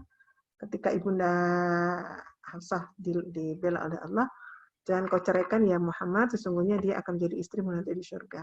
Ketika dibela oleh Allah, tipsnya ternyata apa ketika kita lihat mungkin nanti ketika dibahas adalah orang yang tidak pernah meninggalkan sholat malam, puasa Senin Kamis nggak pernah putus, kemudian sholat duhanya juga minimal 100 ayat, gitu. Bayang ya, kita berapa ayat ya kalau sholat duha, gitu ya. Jadi itu Masya Allah, gitu ya. Jadi bagaimana tajamnya doa-doa, sampai kemudian Allah sendiri yang membela, gitu ya. Saya pikir banyak kuncinya gampang, mudah gitu, dan kita tinggal menjalankannya dan kita istiqomah dan kita luruskan niat-niat kita. Dan jangan pernah kita merasa bosan dengan apa yang kita minta kepada Allah. Itu ya mungkin ya. Semoga Ya. mewakili. Mewakili. Ya, Masya Allah jawabannya Umi udah komplit banget. Jadi cara dakwah yang paling aman itu adalah memberikan keteladanan dan juga mendoakan gitu. Nah ini pertanyaan selanjutnya, Umi, ini banyak banget pertanyaan, Masya Allah. Aktif banget. Ini saya bacakan, tapi ini privat, Umi. Jadi orangnya japri, nggak mau ketahuan. Boleh, sok. malah lupa minta ditutup ininya ID-nya. Jadi ini pertanyaan adalah bolehkah kita sebagai perempuan tidak merencanakan diri untuk menikah dan fokus dengan karir dan lingkungan saja? Jadi ini problematika teman-teman muda di sini. Banyak yang takut menikah, misalnya student-student gitu kan, mungkin pikirannya belum lulus kuliah atau nanti kerja, apalagi Ikhwannya belum kerja, atau mungkin takut dengan kesibukannya nggak bisa kepegang gitu. Kalau misalnya jadi istri kemudian jadi anak gitu, ibaratnya kan ngurus diri sendiri aja masih repot, gini ngurusin anak orang lagi gitu. Silakan Umi. Aduh, Masya Allah, ini takut menikah kenapa? Padahal menikah itu ibadah yang paling enak. Ada yang memperhatikan, ada yang seneng banget deh pokoknya menikah itu. Ya, pada intinya adalah kata Rasulullah SAW, menikah adalah sunnahku, kan gitu ya. Yang tidak menyukai sunnahku bukan golonganku. Ya, itu kan pasti enggak itu ya. Jadi saya pikir menikah itu adalah bagian dari sunnah Nabi. Kita harus meyakini itu. Karena ini adalah bagian sunnah Nabi sampai Rasulullah mengatakan, yang tidak meniatkan untuk menikah itu bukan golonganku misalnya. Itu Masya Allah, itu tuh benar-benar tuh ya gitu. Artinya menikah itu memiliki sebuah tujuan-tujuan gitu. Tujuan-tujuan yang sangat sempurna dalam kehidupan manusia. Karena manusia antara satu dengan yang lain itu saling membutuhkan, dan hanya pernikahan sajalah hubungan halal antara laki-laki dan perempuan yang lebih dalam. Gitu ya, mengetahui perasaan yang paling dalam gitu ya. Mengetahui tentang kebiasaannya yang paling dalam, keimanannya yang paling dalam, mungkin cita-cita yang paling dalam itu hanya di sebuah pernikahan. Kalau buat saya, buat kita, buat yang sudah merasakan hidupnya pernikahan, wah, sebaiknya ketika kita sudah matang dan kita sudah diberikan jodoh oleh Allah, jalan gitu. Jangan kemudian kita mendikte Allah, nanti aja Allah gitu ya. Karena apa? Karena saya masih sekolah belum selesai gitu. Emang ada syaratnya sekolah belum selesai. Saya juga begitu ke anak-anak. Kebetulan anak saya 4 itu nikah itu alhamdulillah ya belum pada selesai sekolahnya. Jadi yang pertama itu semester 7 dan nikah. Kemudian yang keduanya itu mau wisuda. Artinya ketika semester akhir ya, ketika dia mau sidang, nah itu nikah. Yang ketiga lulus SMA. Yang keempat semester 6. Ya meskipun mereka semua udah selesai semua. Alhamdulillah gitu. Dan mereka senang sekali gitu, lucu. Jadi ini penting ya. Jadi menikah itu pertama adalah sunnah Nabi dan perintah dari Allah. Kemudian yang keduanya adalah memenuhi kebutuhan hasrat kita untuk menyempurnakan menyempurnakan kepribadian kita adalah dengan menikah. Yang ketiga adalah setengah takwa kita. Yang keempat, kita akan bisa melakukan fungsi-fungsi atau fungsi peran-peran kodrati. Kalau tidak dengan menikah, nggak mungkin perempuan itu melahirkan, kan begitu. Nggak mungkin menyusui, kan gitu. Nggak mungkin menjadi, gitu. Coba kita lihat perempuan-perempuan yang masuk surga itu adalah orang-orang yang sangat kuat di dalam menjalankan peran-perannya. Ibunda Asiyah, ibunda dari Nabi Musa, Masya Allah. Memang dia tidak melahirkan, dia mampu mendidik Musa. Gitu. Dengan cintanya yang sangat besar, jadilah Musa sebagai seorang nabi yang sangat mencintai. Ya, mencintai siapa? Kaumnya, Bani Israel. Nggak gampang loh, mendidik anak yang akhirnya dia penuh cinta. Gitu. Tapi Bunda Asiyah meskipun bukan ibu kandung, itu mampu melahirkan Musa yang penuh cinta. Waduh, keren banget. Terus kemudian yang lainnya adalah meluaskan peran antara laki dan perempuan itu. Karena laki-laki yang dewasa itu sangat membutuhkan perempuan untuk paling tidak menenteramkan. Ya. Wa min ayatihi an khalaqalakum min anfusikum azwajan litaskunu ilaiha wa ja'alna bainakum mawaddatan wa rahmah. Inna fi dzalika laayati. Ini adalah ayat-ayat bagi orang-orang yang berpikir. Di ujungnya itu adalah orang-orang yang berpikir. Jadi dan ini penting ya, menikah ini kayaknya memang harus. Nah, karirnya gimana? Karir itu saya pikir penting, tapi mungkin barangkali saya tidak mengatakan tidak penting, tapi prioritas untuk ketundukan kita kepada Allah perlu kita utamakan. Saya juga lulusan elektro gitu ya. Sekarang jadi anggota dewan ternyata ya, bukan. Ilmu saya di elektro ini optimalnya waktu saya masih muda waktu itu. Saya pikir itu sebagai salah satu inspirasi, jangan pernah takut menikah. Mintalah kepada Allah dengan pernikahan yang sangat baik untuk menjaga syahwat kita juga, menjaga kebersihan hati kita juga, menjaga marwah kita, menjaga kehormatan kita, dan melindungi kita. Dan ini penting, ya. Dan menjaga keturunan kita adalah dengan menikah. Hanya dengan menikah, insya Allah, sebagian kehidupan kita menjadi mulia. Dan insya Allah akan kita jadikan sebagai perahu kita untuk memasuki surga bersama-sama. Kan disebutkan dalam Al-Quran. Ya ayyuhalladzina amanu qu anfusakum wa ahlikum nar. Jadi ketika kita memilih menikah, insya Allah sebagian besar surga sudah kita dapatkan dengan keikhlasan kita dan sebaik-baik persiapan. Itu ya. Terus apa lagi? Ini sharing-sharing ini. Ya gitu ya teman-teman. Jadi menikah itu butuhnya ijabsah, nggak butuh ijazah, gitu ya. Jangan begitu. Tapi kalau gini, milihnya tetap harus agama ya. Karena itu memang kerasa banget deh. Memang Masya Allah deh, pokoknya nanti kalau sudah menikah baru tahu deh. Karena kehidupan menikah itu tidak bisa diceritakan kepada orang yang belum menikah. Orang yang baru menikah itu baru melihat sebuah ruangan yang ada vitrasenya. Jadi dia meraba-raba itu warna kursinya apa ya, gitu. Lah ya, kerasa banget deh makanya. Jadi gitu ya teman-teman. Ini yang lagi ikhtiar mencari jodoh, dilanjutkan ikhtiarnya, jangan putus semangat, insya Allah didoakan. Doakan ya Umi. Iya, saya doakan, Masya Allah. Di sini nih. Nah ini saya tanya dulu nih ke hostnya, kita punya waktu berapa lama lagi ya? Ayo, masih saya kebetulan lama, hari ini lagi. Ya, saya kebetulan hari ini lagi free, jadi antum bisa sesonoan lah. Ngerti sesonoan nggak bahasa Sunda? Sesonoan teh saling melepas rindu, saling melepas rindu karena kita sebagai seorang muslimah kebetulan banyak yang bisa kita obrolin ya terkaitan dengan tentang anak-anak, mendidik anak-anak gitu ya. Nah, Masya Allah, Naomi punya banyak waktu dan kita juga masih ada waktu banyak. Jadi pertanyaan selanjutnya, Naomi. Ada anaknya ada yang sudah dewasa atau masih kanak-kanak? Nah, ini ada, kalau saya lihat dari pesertanya, ada umahat juga yang anaknya sudah memasuki usia dewasa, yang udah kuliah paling tua, udah mulai bachelor, S1, ada yang remaja juga. Ini bisa mencarikan jodoh anak. Bisa tuh. Ada yang masih sekolah tuh. Ada yang masih sekolah juga. Kalau nggak salah ada yang udah paling mungkin 18 tahun mungkin kalau nggak salah. Masya Allah, alhamdulillah. Yang ada remaja juga. Ya, Masya Allah. Pertanyaan berikutnya, Nomi. Perempuan kan lebih sering menggunakan emosinya daripada laki-laki. Saya sendiri sering merasa sedih dan down.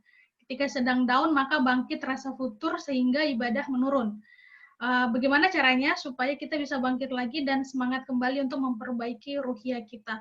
Apakah mungkin ada contoh dari istri-istri Rasulullah bagaimana mereka melewati masa-masa di mana mereka sedang down atau sedang emosional? Ini saya lanjut lagi pertanyaannya karena mirip ya Umi. Jadi satu lagi, gimana sikap kita kalau misalnya kita kecewa atau misalnya sebel gitu sama suami, misalnya karena misalnya kayak ada keputusan gitu kan, suami ambil keputusan yang mungkin tidak sesuai dengan yang kita inginkan gitu. Nah itu bagaimana sikap kita Umi? Karena perempuan kan nangis. Ya betul. Jadi kalau perempuan itu memang sih rasa ya yang pertama kali dikedepankan.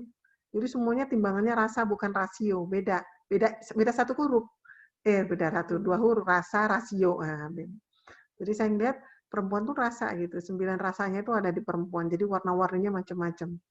Untuk itu kenalilah rasa. Nah, gitu ya. Perempuan terus mengenali kapan sih saya ngomong apapun, pasti kalau ngomong apapun, keputusan apapun suami, kalau menjelang haid pasti saya tidak mood gitu. Kan bisa ya? Karena perempuan tuh kan punya waktu fluktuatif tuh karena dipengaruhi oleh hormon. Dipengaruhi hormon saat dia mau haid, setelah haid itu berada pada yang labil sekali. Pokoknya dia pengen ngambek tanpa tahu sebab. Waduh, kayaknya orang sekitarnya harus tahu deh. Nah, nih intinya asal salah wae suami mungkin akan curhat begitu sama ya. Nggak ada hujan, nggak ada panas, ini susah menemukan senyumnya beberapa hari gitu kan. Ini ada apa gitu kan. Kadang pokoknya nggak mau tahu gitu. Jadi saya pikir penting ya kita belajar untuk mengenali diri kita. Kenali dirimu, maka engkau akan mengenali Tuhanmu. Mengenali dirimu, mulai diri kita gitu. Ini penting buat perempuan. Kenapa? Karena kalau ini udah selesai, yang lainnya selesai gitu. Ya, seperti Ibunda Khadijah radhiyallahu anha, dia sangat mengenali dirinya, mengenali potensinya, mengenali jalan hidupnya, karena dia berharap bahwa nanti sudah disampaikan oleh Warokoh, di rumahmu nanti ada seorang nabi gitu. Berarti menurut Khadijah ini siapa? Suamiku apa anakku gitu kan begitu. Makanya dia ketika mendengar Rasulullah dengan keindahan akhlaknya, kemudian dia melihat di dalam mimpinya, dia menyatukan itu. Dia sudah bisa menangkap itu. Saat ini perempuan ini keren banget dia tuh. Artinya apa? Ketajaman luar biasa di zaman itu, atau khirah kepada Ibunda Khadijah mampu membuka, menguak tabir ya, tabir penyelamatan peradaban. Itu. Jadi itu keren banget itu. Nanti dibuka deh sama siapa yang nanti yang diundang membahas tentang ini pasti akan menyampaikan indahnya itu. Jadi saya pikir ini penting ya. Bagaimana kalau saat kita kecewa dan bagaimana cara kita keluar dari kecewa itu dengan sangat baik. Nah, ini penting buat kita. Ya, emang saya nggak pernah kecewa gitu ya. Kecewa sih, kecewa itu kan ada derajatnya gitu. Ada kecewa biasa-biasa saja, ada kecewa sangat berat gitu, perlu adanya treatment. Nah, saya pikir mengenali ini juga penting itu supaya kita juga tahu dan kita juga tahu cara-cara bagaimana supaya hal yang tidak menyenangkan di sekitar kita ini tidak menggoyahkan kualitas kuantitas ibadah kita kepada Allah Subhanahu wa taala. Nggak apa-apa kecewa tapi baca Qur'annya tetap 5 juz. Nggak apa-apa sedang sakit, merasa sedih, tapi sholat malamnya khusyuk sekali. Misalnya begitu. Dan lain sebagainya. Saya pikir ini penting ya, karena kalau perempuan bisa minimal dia menjaga hubungan baiknya kepada Allah, maka emosi-emosi yang stabil ini akan diberikan oleh Allah kepadanya. Dan jangan pernah kita berprasangka buruk terhadap semua keadaan. Tetap positive thinking. Positive thinking ini menjadi kata kunci yang sangat kuat supaya kita pun juga bisa melihat kenapa orang berbuat begitu, kenapa suami berbuat begitu. Kenali penyebab-penyebabnya. Kita akan menjadi orang-orang yang sangat dewasa keterkaitan dengan hal tersebut. Ini saya pikir penting banget. Untuk itu, saya berharap kita semuanya mengasah setiap hari kita dengan mengenali ayat-ayat Allah yang diperlihatkan oleh kita, sekaligus mengasah kemampuan-kemampuan kita di dalam menyelesaikan persoalan-persoalan baik pribadi, keluarga, dan masyarakat. Mungkin kalau saya melihatnya itu kali ya. Ya, jadi kecewa itu boleh gitu ya, Umi ya, asalkan tidak menggoyahkan ya, nggak boleh terusan juga ini ya. Apalagi kalau sampai futur, nggak mau ngaji lagi, nggak mau baca Quran lagi, yang rugi siapa kali ya? Ya jadi intinya ya bolehlah kecewa, tapi nggak usah dimasukin ke hati. Apalagi sama suami sendiri. Suami tetap I love you pokoknya. Ya harus kalau kecewanya udahlah gitu. Saya pikir suatu hari nanti dibuka aja gitu ya komunikasi. Nah, berkomunikasi istri dengan suami itu harus sering-sering lah. Makanya tadi saya menyisir rambut bapak itu pagi-pagi itu kalau mau merayu, nah sisir rambutnya. Kasih minyak, nah disisirin pelan-pelan sambil ngebisikin. Nah, gitu. Itu masuk. Nah, pokoknya ada tipsnya itu. Kalau yang sudah menikah pasti udah tahu. Cara kita tahu kapan ngobrol sama suami kita enak, kapan yang tidak enak, terus kita kenalin gitu. Jangan baru datang gitu melihat wajahnya suntuk terus kena disampaikan sehingga atau mungkin juga sikap-sikap suami kita menyikapi suatu hal yang kemudian membuat kita tidak sama dengan kita. Nggak apa-apa nggak sama dengan kita. Cara berpikirnya beda, rasanya berbeda. Kadang sok, ini kan keputusannya dia misalnya. Udah dikasih tahu kalau menurut pandangan kita seharusnya B, dia tetap A. Sok jalanin A. Ketika Dia mentok cepet tuh kan dalam hati ya, tapi bilangin aja sampai dia mengatakan, oh bener juga ya, mungkin dalam hatinya saja, bener tuh kata si Umi gitu. Akhirnya dia ngomong sama orang lain, iya si Umi tuh bener gitu.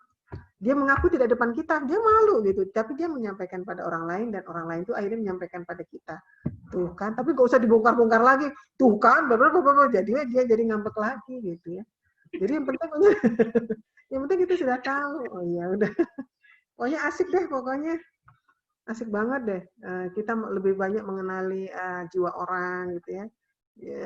Mengenali tentang pasangan kita. Terus yang penting adalah kita tetap bisa menjaga komunikasi yang baik dan on the track kita kebersamaan kita adalah dalam rangka semakin baik pengabdian kita kepada Allah dan semakin bermanfaat kebersamaan ini, termasuk juga bisa mengembangkan fungsi-fungsi keluarga lebih luas lagi. Gitu. Ya. Ya. Gitu ya, Ibu-ibu semoga membantu, menurut saya sangat membantu banget nasihat dari Umi ini. Ini semakin memanas nih Umi ini, jadi makin banyak pertanyaan privat malah sekarang. Jadi saya dapat banyak japrian nih sekarang nih. Iya, jadi ini pertanyaan berikutnya,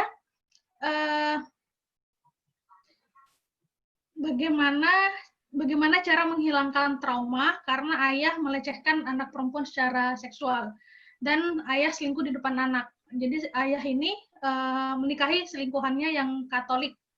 Apakah ayah sudah murtad dan si ayah sudah meninggal? Bolehkah kita mendoakan ayah tersebut? Bagaimana cara menghilangkan trauma dan bisa rasa marah kita? Wah, kalau itu mungkin sama psikolog kali. Yang jelas kita menjadi orang yang memaafkan ya, apalagi itu ke ayah kita gitu ya. Adalah Nabi Ibrahim, ayahnya adalah pembuat patung buat orang lain tersesat, bayangkan. Tapi begitu dia sangat memaafkan dan kemudian meminta kepada Allah gitu, meskipun sampai Allah menegurnya gitu. Itu kalau kita lihat bagaimana apapun namanya orang tua, tetap saja dia adalah orang tua kita, tidak bisa kita rubah takdirnya, betul nggak? Oh saya lahir dari bapak ini gitu ya. Saya nggak mau bapak ini, saya lahir dari bapak ini aja nggak bisa gitu ya. Artinya kita ada hubungan yang sangat kuat yang mungkin Allah menakdirkan kepada kita adalah yang pertama adalah kita mengambil hikmah satu, yang kedua tetap birrul walidain dengan tetap mendoakan, dan yang ketiganya adalah bapak tadi menikahi ya, secara menikahi istrinya yang Katolik begitu ya. Dengan cara apa dia menikah? Nah ini harus kita tahu. Kalau masih dengan Muslim, mungkin semoga Bapak masih Muslim karena masih ada diperbolehkan untuk menikah dengan orang yang non Muslim, yang Kristiani begitu. Terus kemudian mendapatkan kekerasan seksual dari ayah misalnya. Ini memang trauma yang tidak bisa instan menghapusnya. Butuh waktu yang sangat panjang. Butuh waktu yang sangat panjang. Yang terpenting adalah dia tetap survive, melihat masa depan gitu ya. Masa depannya. Karena saya juga bertemu dengan anak-anak yang incest, diincesin oleh ayahnya, begitu sampai dia hamil, kemudian melahirkan. Saya juga bertemu dengan anak yang mendapatkan kekerasan seksual dari orang-orang kerabat-kerabatnya sampai dia hamil dan dia melahirkan. Saya ketemu dengan mereka. Bagaimana rasa cinta orang-orang hari ini menghapus itu semuanya. Bahwa dunia ini adalah orang-orang yang mencintaimu, mengembalikan kepada nilai-nilai keislaman, karena sesungguhnya apapun yang sudah kita lewati bisa kita hapus dengan bertaubat kepada Allah, dan kita harus berubah dengan sebaik-baik makhluk sebagai seorang muslimah. Kesibukan kita adalah menjabarkan manhaj Allah dalam kehidupan kita, sambil kita berdoa, sambil kita membersihkan diri, bertaubat. Ya ayyuhalladzina amanu tubu ilallah taubatan nasuha, bertaubat kepada Allah atas segala kesalahan, atas segala kelalaian, atas segala mungkin kelengahan yang sampai kemudian hal itu terjadi. Dan kita akan berusaha tidak akan mengulangi lagi. Dan kita minta berlindung diri dari Allah Subhanahu wa Ta'ala. Saya pikir itu yang selalu kita coba Hadirkan yaitu cinta, penerimaan, penghormatan, tidak diskriminasi, tidak diungkit-ungkit lagi yang sudah ditutup oleh Allah, tutup. Kita lihat masa depan itu lebih cerah lagi dengan menghadirkan amal-amal yang penuh barokah yang bisa dinikmati oleh banyak orang, menyelamatkan orang, memberikan perubahan-perubahan, menyelamatkan masa depan dan lain sebagainya. Itu adalah kebahagiaan kita gitu. Saya melihat ada seseorang dia merasa bahagia ketika setiap hari dia memberikan kebaikan dalam bentuk sedekah. Maka dengan dia bisa bersedekah lebih banyak lagi itu bisa membuat dia bahagia. Yaitu siapa? Ibunda Aisyah radhiyallahu anha. Kebahagiaannya adalah dia berbagi, meskipun di tengah kesulitannya, ya. Tapi dia selalu berusaha berbagi. Fatimah Az-Zahra, putri Nabi Sallallahu Alaihi Wasallam, juga kebahagiaannya adalah berbagi di tengah-tengah kesulitannya, gitu ya. Jadi saya pikir seseorang yang mendapatkan tekanan psikologis yang luar biasa, dia harus melakukan yang terbalik setinggi-tingginya sehingga dia merasa bahagia. Dan disitulah nikmatnya iman. Barangkali dalam catatan itu ada tinta emas, dan tinta emas itu adalah ketika kita berada di bawah, gitu ya, paling bawah, yang sangat tertekan, terzolimi luar biasa, tapi kita bisa menghadirkan yang paling baik di hadapan Allah. Nah itu insya Allah ya bisa mengobati, dan jangan lupa bahwa yang memberikan obat itu adalah Allah, dan yang memberikan obat itu adalah Al-Quran. Sesungguhnya Al-Quran diturunkan menjadi syifa. Untuk itu banyak berdekat-dekatlah dengan Al-Quran, dan insya Allah Al-Quran bisa menjadi obat abadi buat kita. Saya pikir itu ya. Ya. Ini di chat ya, di chat itu ada yang ingin punya, ini mungkin ada masukan-masukan dari Ustazah bagaimana menumbuhkan tekad di salah satu anak saya, 5, 2 laki-laki yang mau menuntut ilmu khusus syariah di kondisi kami yang tinggal di Jerman. Negara minoritas muslim, tidak sekondusif di Indonesia. Kalau saya melihat Eropa sangat dekat dengan Bosnia, Uzbek ya. Betul nggak?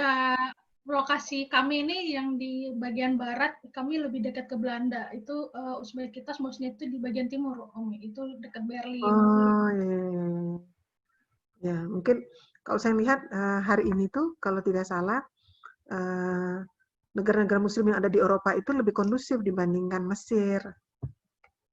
Ya. Dan lebih murah, Serbia, Bosnia, ya, Uzbek, gitu ya. Dan di sana katanya lebih bagus-bagus. Itu kalau menurut anak saya, kan anak saya juga ada yang, ya saya juga bercita waktu itu, saya ingin punya menantu yang syariah, anak yang syariah gitu ya. Itu anak yang nomor 3, itu hafal Qur'annya udah selesai, menantu saya juga sama, terus mereka sekolah di Madinah gitu ya. Itu menyampaikan gitu, di sana sebenarnya murah, living cost-nya sama dengan Indonesia, dan cara mendapatkan juga gampang. Untuk itu Gubernur Nusa Tenggara Barat ya, NTB, Pak Zulkifli itu mengirim minimal 1.000 mahasiswa baru ke Uzbek dan Bosnia dan Serbia gitu. Jadi di sana dari Indonesia. Dari Indonesia. Saya pikir mungkin barangkali bisa, itu kan karena nasional ya, bisa nanti. Semoga itu bisa menginspirasi. Paling tidak dari sini kita, dari rumah ya, rumah itu adalah sekolah abadi. Sekolah di mana kita, sekolah kehidupan ya, sekolah panjang kehidupan itu adalah rumah keluarga. Ya, jadi keluarga inilah yang mengenalkan tentang nilai-nilai tauhid gitu ya. Nilai-nilai tauhid, sambil minta pada Allah. Jangan lupa minta sama Allah, karena kita semua tidak mendapatkan kesempatan untuk belajar tauhid yang sangat dalam. Untuk itu kita minta sama Allah Subhanahu wa Ta'ala, dan setiap anak punya takdir. Titipkan di antara anak 5 yang tadi, yang kita tidak menentukan laki-laki apa perempuan, ya. Kita pengennya laki-laki, tapi kata Allah yang perempuannya yang berangkat gitu ya. Maka kita pun juga, atau memang sama semuanya sama, jangan salah satu semuanya begitu. Jadi kalau dulu saya juga sama salah satu anak saya, akhirnya cuma 1 gitu ya. Coba kalau anaknya semua. Jadi waktu itu saya berdoa, ya Allah, salah satu dari anak ini gitu ya, ada yang syariah, gitu, 1 yang dikasihnya begitu. Padahal anaknya banyak gitu ya. Ya artinya bahwa beda sama Ustaz Zawi punya 11 anak, pengen anaknya adalah ulama semua. Jadi 11-11 jadi ulama gitu ya. Itu Masya Allah. Itu saya pikir memang doa orang tua ini penting ya, apalagi doa ibu. Jadilah ibu yang kakinya saja sebagai pintu surga, apalagi lisannya. Kakinya yang paling bawah, yang diinjak, yang tidak terlihat adalah surga, apalagi yang terlihat seperti dan bisa didengar, yaitu yang dari lisan. Untuk itu, sebagai seorang ibu, jangan pernah, ya, jangan pernah kita pelit berdoa untuk anak-anak kita. Dengan seikhlas-ikhlasnya, dengan setulus-tulusnya, dan sertai dengan sedekah. Saya suka ingin mengatakan sedekah itu menyenangkan, membahagiakan, meringankan, dan tentu saja mensukseskan. Untuk itu bersedekahlah, insya Allah. Itu sih. Jadi kalau mendoakan itu harus totalitas, Umi, jangan cuma satu anak kita, semuanya gitu ya. Jangan pilih kasih doanya gitu ya. Iya, Masya Allah. Ini terkait dengan anak juga, ini Umi pertanyaan dari Mbak Santi di Dresden. Bagaimana mempersiapkan diri dan anak untuk menjadi mukallaf dan siap berumah tangga di usia muda? Gitu. Wah, pertanyaannya keren ya. Jawabannya. Sebenarnya begini, coba kita sebagai seorang perempuan belajar milestone anak. Ya. Usia berapa anak-anak perempuan itu main ibu-ibuan? Coba, usia berapa? Usia berapa tuh? Yang mulai seneng boneka ibu-ibuan, dia sebagai ibu, masak-masakan, itu usia berapa tuh? Dari TK, Ustazah. Ustazah dari TK ya? Maksudnya Ya, dari TK kayaknya, anak-anak. ya TK ya. Kalau saya hitung itu usia 4 tahun, ya. 3-4 tahun itu sudah mulai. Itu sebenarnya sudah diajari sama yang di atas. Ya enggak? Tinggal kita kembangkan. Ya, kita kembangkan.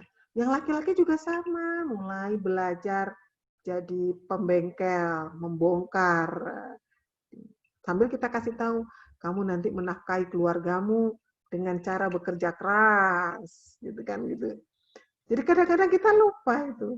Pernah anak saya itu nanya gini, kan saya pernah nanya ke guru-guru, pernah nggak ditanya sama anak, kalau pertanyaannya begini, Umi atau Mama, Bunda, nanti jodoh dedek itu siapa? Apa jawabannya? Siapa yang ngajarin usia anak 5 tahun nanya, Bunda, nanti dedek jodohnya siapa? Gitu ya. Nah, itu kira-kira jawaban kita apa yang paling tepat, gitu ya. Karena pada saat itulah kita sudah mempersiapkannya.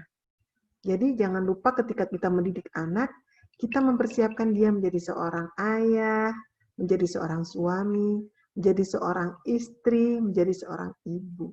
Jangan pernah kita tidak mengajarkannya meskipun hambatan, ya, meskipun kita menemukan liku-liku jalan.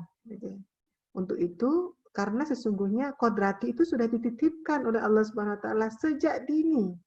Sejak dini sudah dititipkan oleh Allah. Usia 3-4 tahun sudah belajar anak-anakan, masak-masakan. Nah, ini biasanya kita ikutan kan? Nah, sok ini anaknya dienenin, kan gitu. Dimandiin. Mandinya harus pelan-pelan, caranya begini, betul nggak? Apalagi kalau di rumah, kita insya Allah, kenapa kita harus menjadi keluarga yang sakinah mawaddah warahmah? Karena secara otomatis itu akan menjadi bagian pembelajaran yang tidak pernah tergantikan, yang dirasakan oleh anak. Ketika kita hubungan suami istri, antara kita dengan suami begitu sangat baik, begitu sangat sopannya kita kepada suami kita pun juga melakukan hal yang sama, nanti anak-anak kita pun juga akan bercita-cita, wah nanti saya kalau menikah, saya ingin punya suami seperti ayah, gitu. Yang lembut, yang pemaaf misalnya. Saya juga ingin menjadi seorang seperti Umi, seperti ibu saya, seperti bagaimana hangatnya, cintanya, perhatiannya. Saya pikir ini penting ini. Nah, dari situlah kemudian milestone dari 0 sampai 5 tahun, 5-10 tahun, 10 sampai 15 tahun. 15 tahun pertama itulah pembangunan karakter anak. Ya. 15 ke atasnya itu adalah sebenarnya sudah dia memasuki masa-masa dewasa. Tinggal mengarahkan saja. Ini mengarahkan ya, mengarahkan saja. Nah, sepertinya ketika masuk remaja itu kita mulai agak terputus komunikasi. Karena anak sudah merasa dewasa, terus kitanya jadi lebih segan gitu. Sebaiknya ini tetap terjadi bonding. Bonding ini penting ya. Setiap hari bersentuhan. Minimal setelah sholat cium tangan dan mencium anak kita dan memeluk mereka. Anak laki-laki oleh ibunya, anak perempuan oleh ayahnya. Ini setiap hari kalau bisa itu begitu terus. Jadi kehangatan terjaga. Dari situlah kemudian kita akan menyampaikan visi misi itu. Memang ini tidak mudah, tapi harus kita lalui. Kita sampaikan kepada mereka bahwa memilih pasangan tetap minta kepada Allah dan diarahkan adalah memilih karena agama. Karena agama apapun kedudukannya. Karena agama yang pertama, dengan tetap beristikharah pada Allah. Kita ajarkan. Biasanya kalau karena saya perempuan semua ya, relatif gampang, karena satu sudah dicontohkan, yang lainnya udah ngikutin gitu. Kakaknya cuma 3 minggu, adiknya cuma 1 hari, 1 hari, satunya lagi itu seminggu, satunya lagi cuma 2 minggu prosesnya.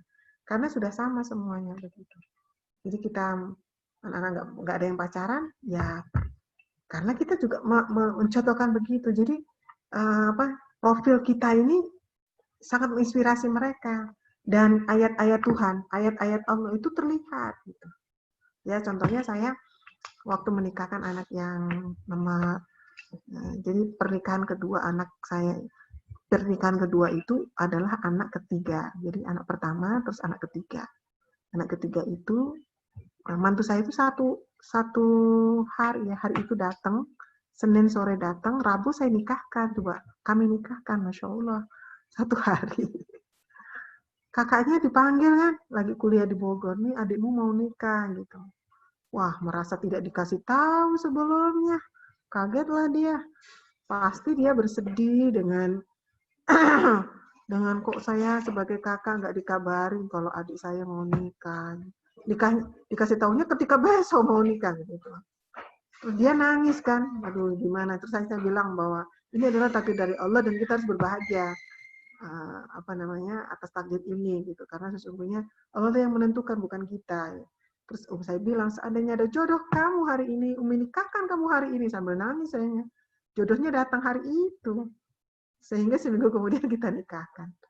Masya Allah. Jadi sekali lagi menyiapkan pernikahan itu adalah memang dari kecil, dan tentu saja dengan kita ikutkan dengan pelatihan, mungkin juga seminar, kita sendiri juga menasehati, dan kemudian kita sampaikan tahap-tahapan pernikahan itu, mulai dari persiapan ruh, persiapan jasad, ya, karena tetap harus sehat, kemudian persiapan mal juga, kemudian kita berikan kemudahan-kemudahan.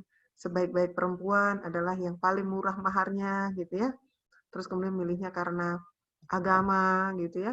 Yang ketiganya tentu saja harus juga memperhatikan hasil istikharah bersama.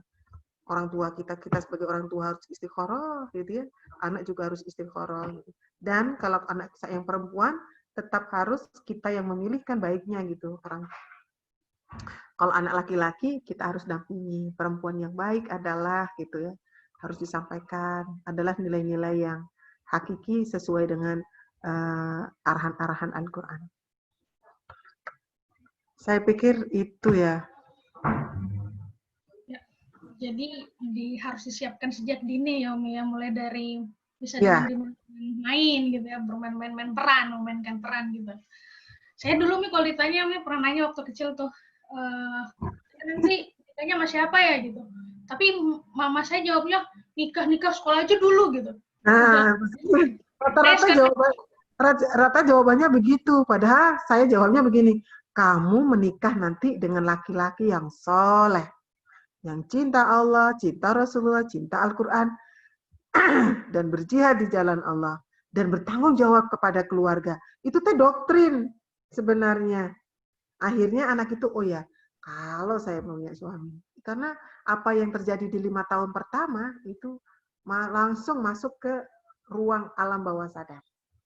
Dia akan menjadi, ya ini kadang-kadang kita nggak menyadari itu. Jadi kalau ada anak bertanya begitu, saya sudah hati-hati jawabnya. Karena itu pasti nanti akan ditanyakan. Karena sesungguhnya manusia itu sunnahnya begitu. Kalau saya bilang fitrahnya begitu. Dia kalau sudah dewasa dia harus menikah begitu. Selain kebutuhannya, gitu ya, untuk menjaga disempurnakan dalam Al-Quran untuk menundukkan pandangan dan menjaga kehormatan, membersihkan diri, sekaligus menjadi setengah takwa tadi. Kenapa nggak setengah takwa? Karena doanya bukan untuk sendiri lagi, bisa untuk suami, kepada anak-anak, kan gitu ya. Dan sepanjang masa perasaan kita pun juga tidak untuk sendiri, tapi terbagi untuk suami, terbagi untuk anak-anak. Gitu.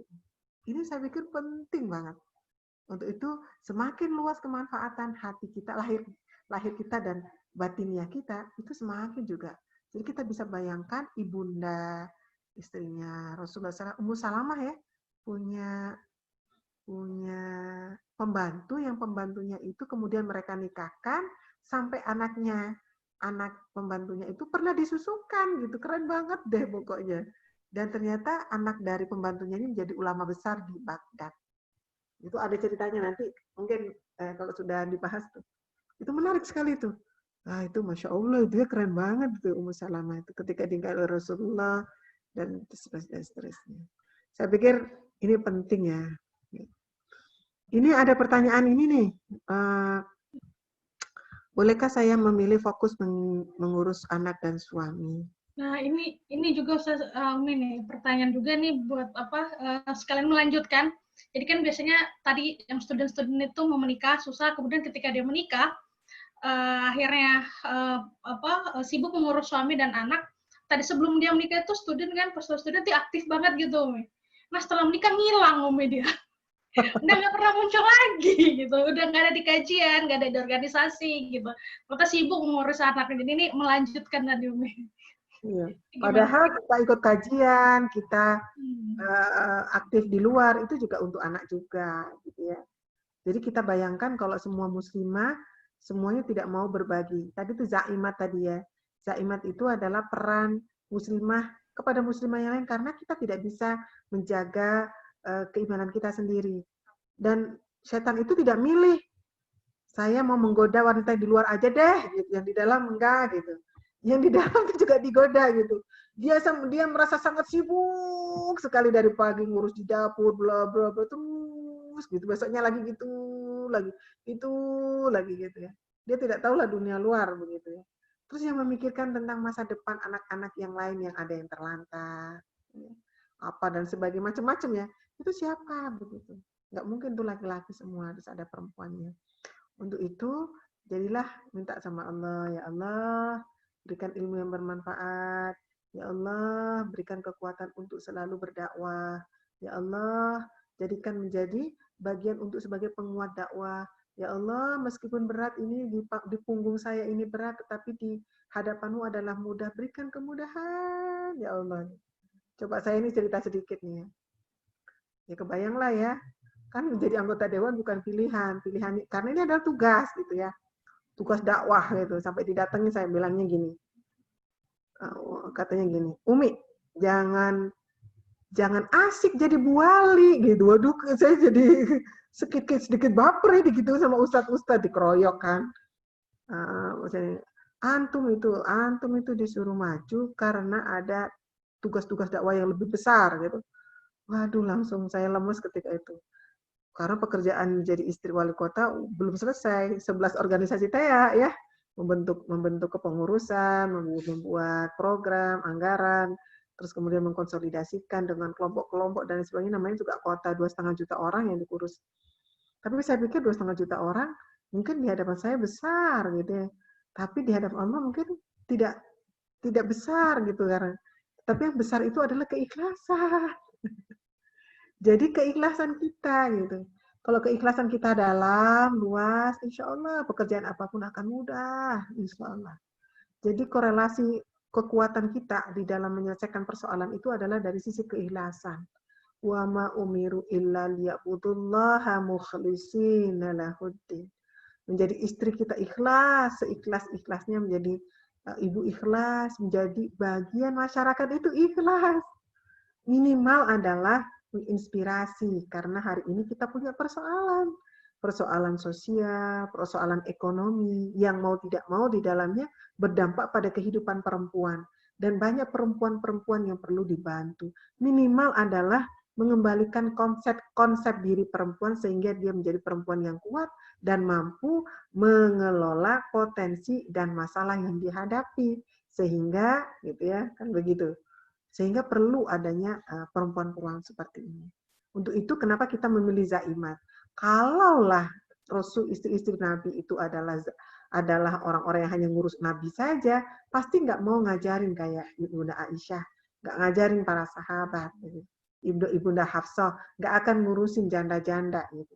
Kemudian siapa Ummu Salamah, mungkin dia hanya di rumah saja, tapi dia tetap berkiprah, gitu, memberikan ilmu kepada para perempuan muslimah-muslimah di sekitarnya, membaginya, memastikan anak-anak yang di luar itu belajar, memastikan si keluarga ini makan, memastikan si keluarga ini bersyukur, memastikan si keluarga ini atau masyarakat ini mengetahui, apalagi hari ini, di kehidupan yang hari ini, yang penuh dengan tantangan-tantangan yang luar biasa, perlu adanya perjuangan yang lebih luas, dan para mujahid itu masih sangat terbatas. Untuk itu, kita tak perlu ragu menjadi bagian prajurit yang dibutuhkan hari ini.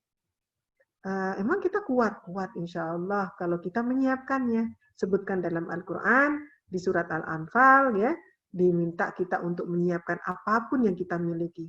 Kalau kita mampu, misalnya dari sisi keilmuan, kita berikan keilmuan. Kalau kita misalnya bisa karena rasa cinta dan karena kita kaya, itu dengan sedekah kita, dengan tangan kita misalnya, banyak yang kita bisa bagi. Saya ketua Forum Kota Sehat, ya, contohnya Forum Ketua Sehat. Saya itu sebenarnya waktu itu hanya membaca bahwa Kota Bandung itu adalah kota kotor. Loh, saya juga kaget karena saya juga nggak tahu selama ini.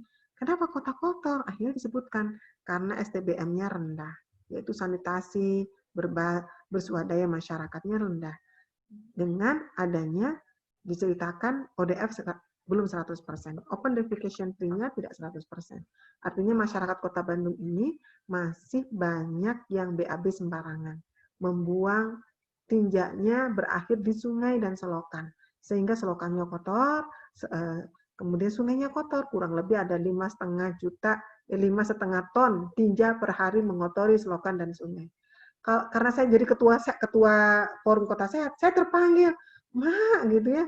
Jadi selama ini anak-anak Kota Bandung ini tercemari oleh bla bla bla. Akhirnya kemudian saya buat gerakan ODF 100% di tahun lalu. Kemudian sekarang kita gerakan semua komponen. Yang belum punya jamban sehat harus punya jamban sehat. Yang tidak kuat dibantu dengan CSR doang sebagainya, terus ya kayak gitulah, gitu ya. Itu di bagian kecil, itu baru di Kota Sehat. Kemudian melihat di tahun 2018 saya bekerja sama dengan Helen Keller International. Helen Keller International itu berkecimpung di masalah nutrisi. Saya pernah berbicara di Scaling Up Nutrition Indonesia waktu itu. Kemudian di sana disebutkan bahwa ternyata hanya 46,5% perempuan mau memberikan ASI dan menyusui. Tidak 50%, 50%, 0 sampai 6 bulan. 0 sampai 6 bulan, perempuan yang di masa menyusui itu kan sampai 2 tahun. Yang 0 sampai 6 bulan saja kita temukan hanya 46,5%, kurang dari 50%. Kita tanya kenapa ada perempuan, dan memang akhirnya kenapa ada apa dengan perempuan tidak mau memberikan ASI dan menyusui. Akhirnya saya datang ke lapangan nanya. Dan akhirnya saya menemukan banyak sekali anak-anak yang tidak mendapatkan ASI. Padahal ASI itu adalah cairan emas yang dikirim oleh Tuhan sebagai makanan terindah, terbaik, teristimewa, tak tergantikan untuk manusia. Ini penting sekali menurut saya. Nah, kalau sekarang saya diam saja, banyak perempuan yang penting-penting, buatin aja susu, beli ini. Maka kita akan menemukan varietas manusia yang, maaf nih, stunting, bodoh, tidak pintar, tidak cerdik gitu ya. Padahal di masa yang akan datang, Islam ini membutuhkan orang-orang yang pintar, cerdas, kuat gitu ya. Itu kita harus menyampaikan ngajakin kepada perempuan sekarang. Ngajakin kepada perempuan, literasi gizi kita kuatkan lagi, kita sampaikan baik lewat udara, lewat darat, dan pastikan dengan ukuran kerja dan sebagainya di semua 1.587 RW kita buat satgas-satgasnya. Kayak gitu misalnya, itu saya pikir banyak pekerjaan-pekerjaan yang bisa kita ramu sedemikian rupa. Sampai kayak saya membuat program Bandung Sadayana ASI eksklusif. Kemudian lagi ada stunting. Indonesia adalah penyumbang terbesar manusia pendek. Kenapa disebut manusia pendek? Bukan badannya yang pendek, tapi otaknya yang pendek. Kenapa? Karena kurang gizi. Ternyata literasi keluarga, literasi gizi di keluarga ini tidak baik. Untuk itu saya pikir muslimah harus mengambil peran di sini. Mengajari literasi gizi yang baik. Makan benar, bukan makan enak. Makan benar gitu ya. Mengenalkan makanan-makanan yang akan menunjang tumbuhnya otak secara maksimal dan optimal di usia 0-2 tahun. Karena saya lihat bahwa ternyata banyak sekali makanan-makanan instan dengan cross promotion, baik itu iklan dan sebagainya, yang kemudian secara otomatis tanpa disadari membuat anak stunting. Jadi makanan instan, mau susu, mau makanan instan adalah penyumbang stunting karena dia tidak hidup. Yang hidup itu adalah ASI. Ini kan penting nih. Saya pikir jadi kita kembangkan literasi sehingga kita mengambil isu ini. Umi, saya hanya bisa menulis saja di blog saya. Boleh. Saya hanya misalnya bisa menulis di Tumblr saya. Boleh. Saya hanya bisa menulis di Kompasiana. Boleh. Tentang apa? Tentang pentingnya perempuan menyadari literasi gizi. Tentang ASI. Tentang, belum lagi kita berbicara tentang keimanan ya. Tentang sehat. Tentang jamban sehat. Nah, kalau saya lihat, ini yang zaimat itu ternyata luar biasa banyaknya. Masya Allah di sekitar kita dan butuh sentuhan-sentuhan perempuan yang penuh cinta, kelembutan, kesabaran, yang multitasking. Karena perempuan itu berbeda dengan laki-laki. Cara berpikirnya majemuk, semua dipikirin. Kalau laki-laki tunggal, sekali itu yang dipikirin, ya itu. Kalau perempuan, ini dipikirin, sehingga Masya Allah banyak yang dipikirkan, perlu adanya sebuah kerjasama bareng antar perempuan membuat komunitas, berkelompok, sesuai dengan isu masing-masing, lakukan sesuatu supaya ada perubahan di sekitar kita. Minimal, kalau kata Rasulullah SAW, sampaikan satu ayat. Kalau sebutan dalam Al-Quran, engkau menyelamatkan satu manusia, maka engkau seperti menyelamatkan seluruh manusia. Masya Allah. Masa sih kita nggak tertarik?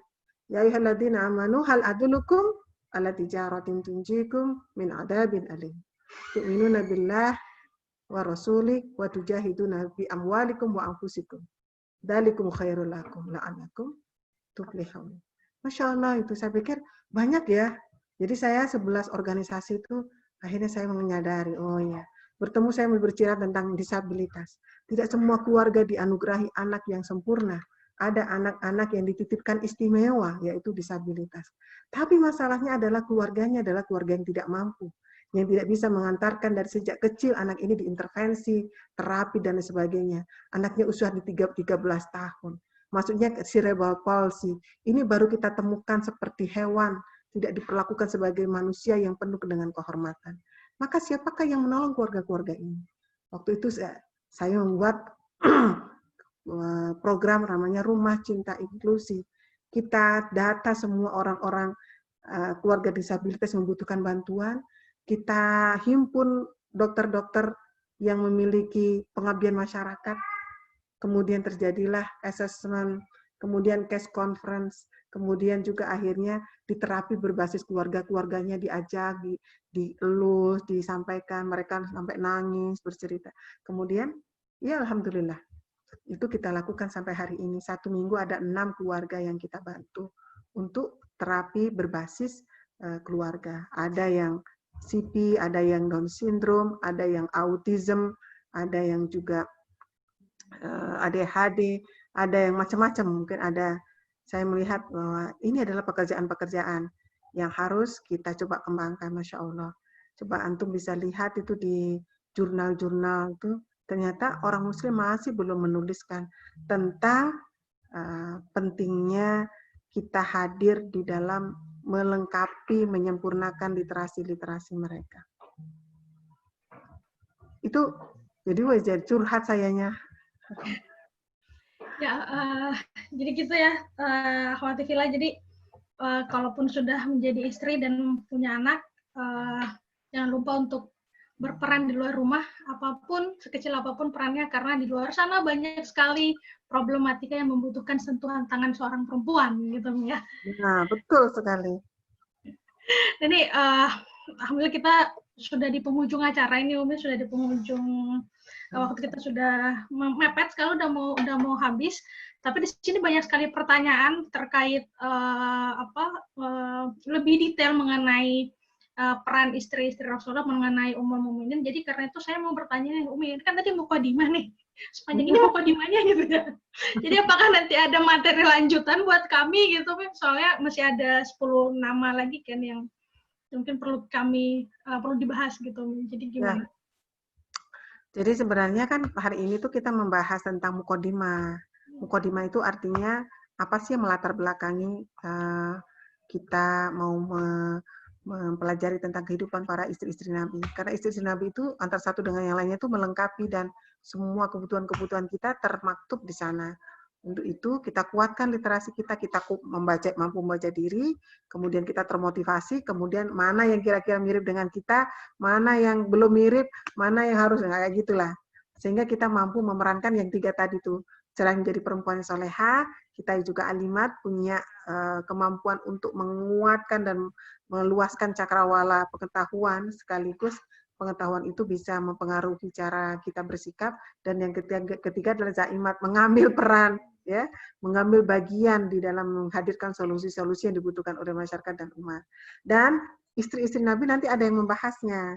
Enggak nanti kalau misalnya ternyata nanti ada satu bagian yang mengaturnya, apakah misalnya dibagi gitu ya, istri-istri Nabi mau siapa dulu yang mau didalemin gitu ya. Nanti boleh kita buka bareng-bareng karena kitabnya ada, kita buka bareng-bareng, terus kemudian implementasi yang terpenting adalah implementasi dalam kehidupan kita hari ini supaya membersamai bahwa kita tidak diam, umat Islam itu tidak diam. Liyudhhirahu ala dini kullih, meninggikan kalimat-kalimat Allah, dan itu tidak menjadi tugasnya laki-laki tapi menjadi tugas kita. Ya, meskipun peran-peran terbaiknya kita adalah waqarna fi buyutikunna, ada di dalam rumah-rumah kita. Tapi bukan berarti kalau kita di rumah-rumah kita tidak perlu tahu apa yang terjadi di luar sana. Karena kita adalah makhluk sosial yang hari ini merupakan bagian dari makhluk seluruh dunia, maka isu-isu internasional pun kita juga harus tahu. Bahwa banyak sekali walantado angkal Yahud, walanasara tattabi'a millatahum. Itu juga perlu kita tahu bagaimana mereka tidak diam gitu. Perempuan-perempuannya itu tidak diam. Antum kalau tahu bagaimana hadirnya sekarang kita akan menggulirkan undang-undang keluarga. Itu orang-orang kiri itu sudah membuat tulisan-tulisan, memfitnah macam-macam dan sebagainya. Artinya mereka ada gitu. Masa kita yang baik ini tidak memperjuangkan? Kezaliman itu ada karena kebenaran tidak kita perjuangkan. Untuk itu, jangan pernah ragu, kita menjadi bagian prajurit memperjuangkan kebenaran dan menegakkan keadilan dan menghadirkan kesejahteraan sekaligus dirangkum dalam ridho Allah Subhanahu wa taala. Saya pikir itu yang terpenting, insyaallah. Meskipun antum jauh, saya mah cuma 21. Tidak apa-apa 21. 2 orang kalau isi 2 orang nilainya satunya 1000 itu 2000 orang gitu ya. Saya pikir bisa ngobrol-ngobrol dari pertemuan ini, kajian ini, yuk misalnya membuat tulisan yang kemudian ditulis di jurnal. Saya pikir sekarang bisa kita di Kompasiana, Kamis Muslimah membahas tentang ini, pentingnya ini, dan seterusnya. Saya pikir penting itu. Karena hari ini semua orang sedang berlomba-lomba untuk memberikan inspirasi, maka jangan ketinggalan untuk menjadi bagian menginspirasi, dan insya Allah inspirasi kita bersama kekuatan Allah Subhanahu wa taala. Itu insya Allah. Ya Rob.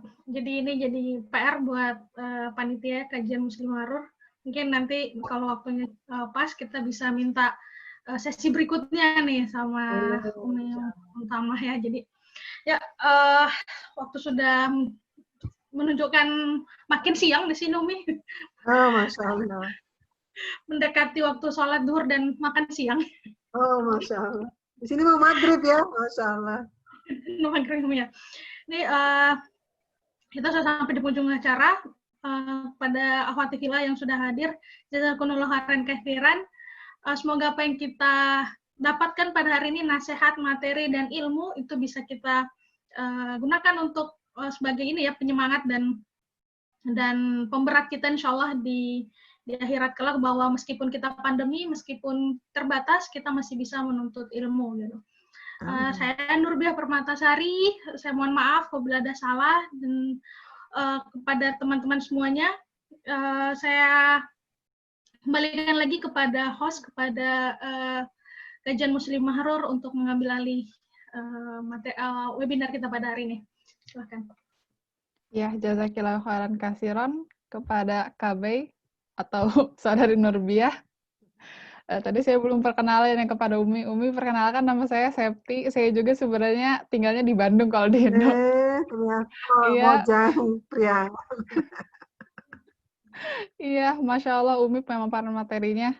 Mungkin untuk selanjutnya, mungkin kita bisa undang Umi lagi untuk menyampaikan 1 atau 2 dari istri-istri Rasulullah untuk di bulan-bulan ke depan. Alhamdulillah. Iya, insya Allah bermanfaat untuk kita semua. Tadi juga pertanyaan-pertanyaan banyak sekali yang menarik.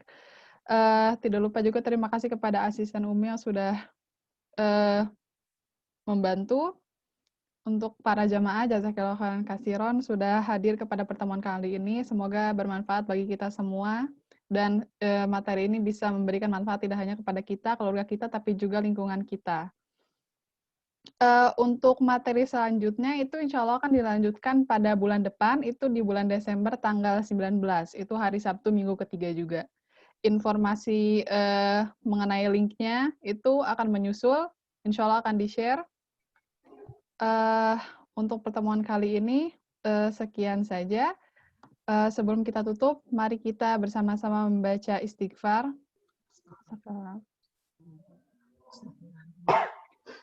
Mari kita membaca hamdalah.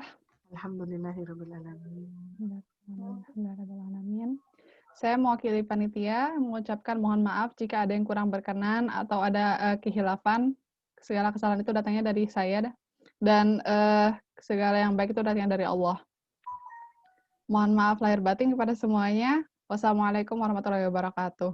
Waalaikumsalam warahmatullahi warahmatullahi wabarakatuh. Jazakillah khairan. Jazakallah Umi, semangat terus. panitia. Ya, Masya Allah. Terima kasih semuanya. Masya Allah. Sehat ya Terima Umi. kasih. Terima Ustazah. kasih untuk KMR. Terima kasih panitia. Assalamualaikum. Dek Septi, Dek Nurbiah, Dek Huri semuanya. Waalaikumsalam warahmatullahi wabarakatuh.